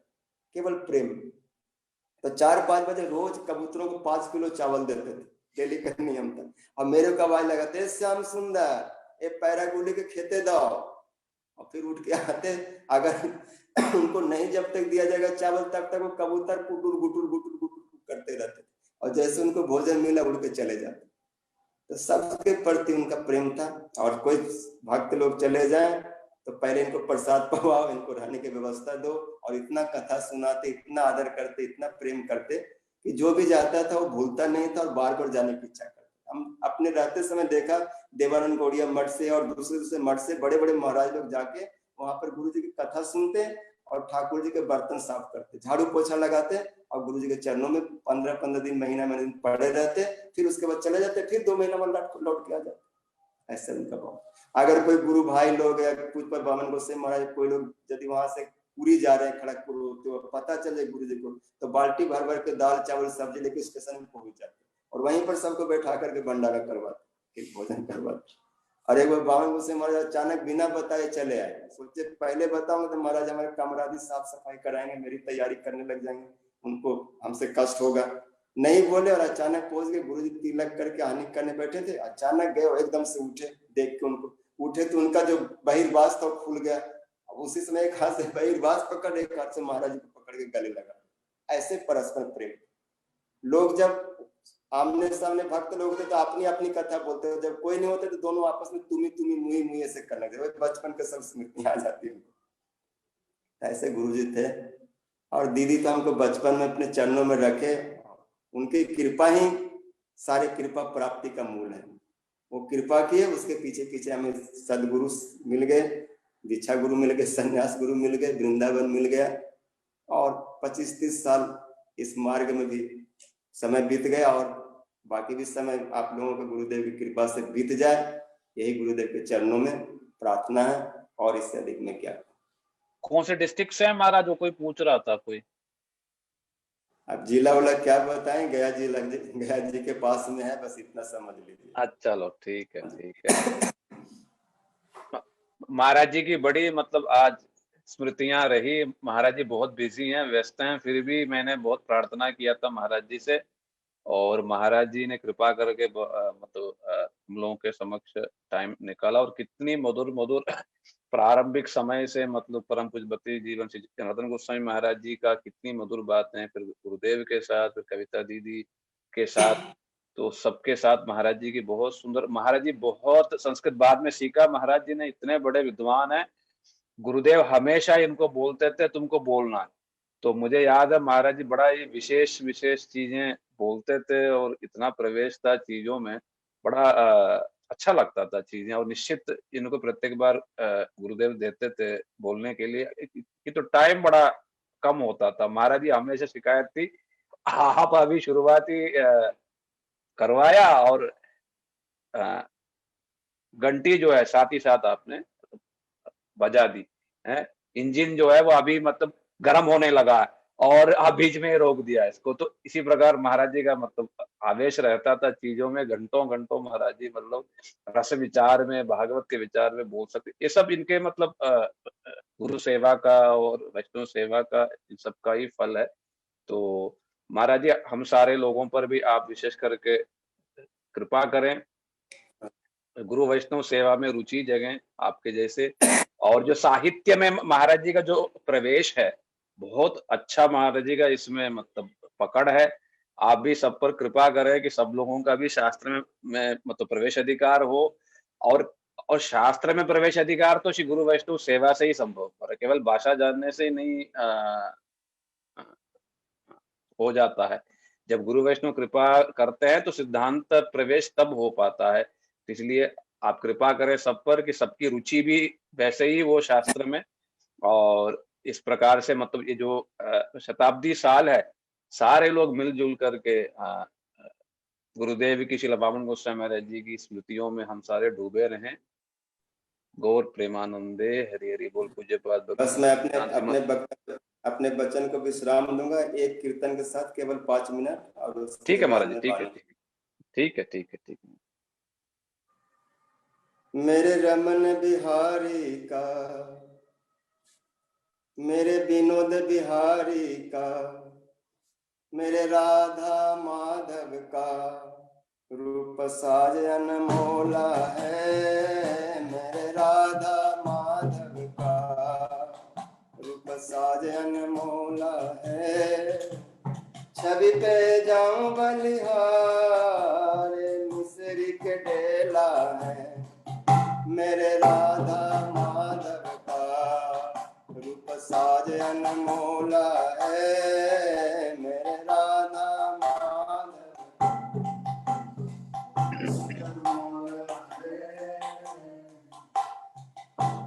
मोरे मुकुट चंद्रिका, कानों में कुंडल झलके। मोरे मुकुट चंद्रिका, कानों में कुंडल झलके। कपोलों की शोभा न्यारी, कपोलों की शोभा न्यारी, काले घुंघराले हल्के। कपोलों की शोभा न्यारी, काले घुंघराले हल्के। गले वैजंती माला, लहराए नृत्य कला है। गले वैजंती माला, लहराए नृत्य कला है। मेरे राधा माधव का रूप साज अनमोला है। मेरे राधा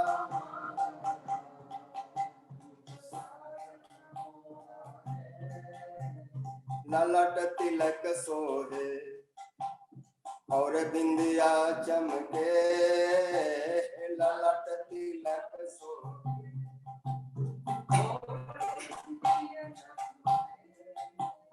अधर पान की लाली, सुंदरता छलके। अधर पान की लाली, सुंदरता छिले तीर छिले अखिया, छिले तीर छिले अखिया। गजरी लाल जिला है। छिले तीर छिले अखिया, गजरी लाल जिला। मेरे विनोद बिहारी का रूप साज अनमोला है। मेरे विनोद बिहारी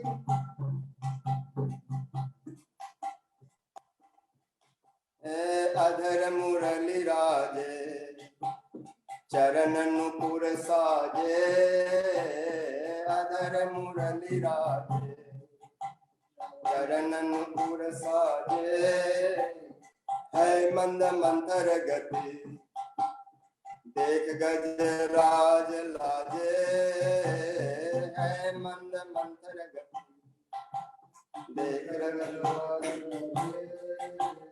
मधुर मुस्कान सखी रसामृत का प्याला है मधुर मुस्कान सखी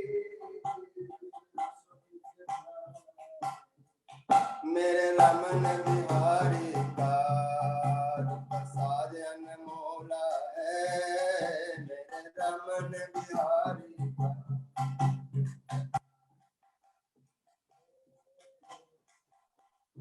कंठ तिररेख शोभा हृदय विशाल है कंठ तिररेख शोभा हृदय विशाल है नाभि त्रिवेणी भंवर कटि देश कृषिता है नाभि त्रिवेणी भंवर कटि देश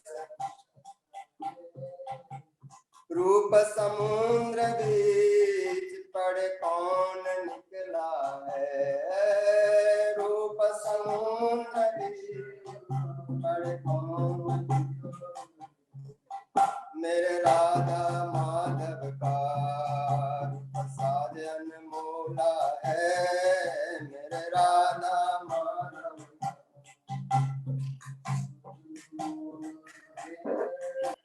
नीलांबर माधवी का पीतांबर माधव का नीलांबर माधवी का पीतांबर माधव का श्री अंग सोय से ज्यों बिजुरी बादल का श्री अंग सोय से ज्यों बिजुरी बादल का अंजन हृदय बसो मन मंदिर ठूला है अंजन हृदय बसो मन मंदिर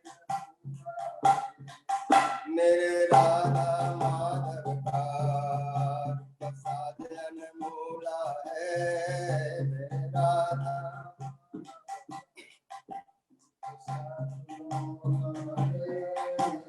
छवि पे जाऊं बलिहारे मिसर के ढेला है छवि पे जाऊं बलिहारे मेरे राधा माधव का प्रसाद अनमोल मेरे राधा माधव का हरे कृष्णा कृष्णा कृष्णा हरे हरे हरे कृष्णा हरे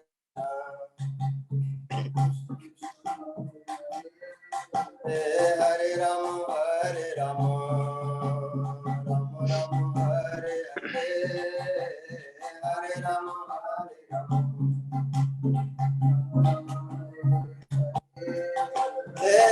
कृष्णा कृष्णा कृष्णा हरे हरे हरे कृष्णा हरे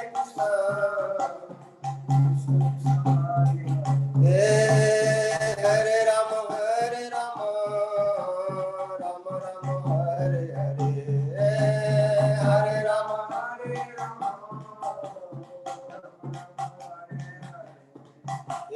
हरे कृष्णा हरे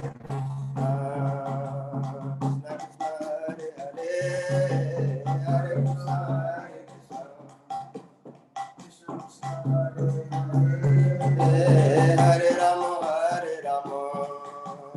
राम राम हरे हरे हरे राम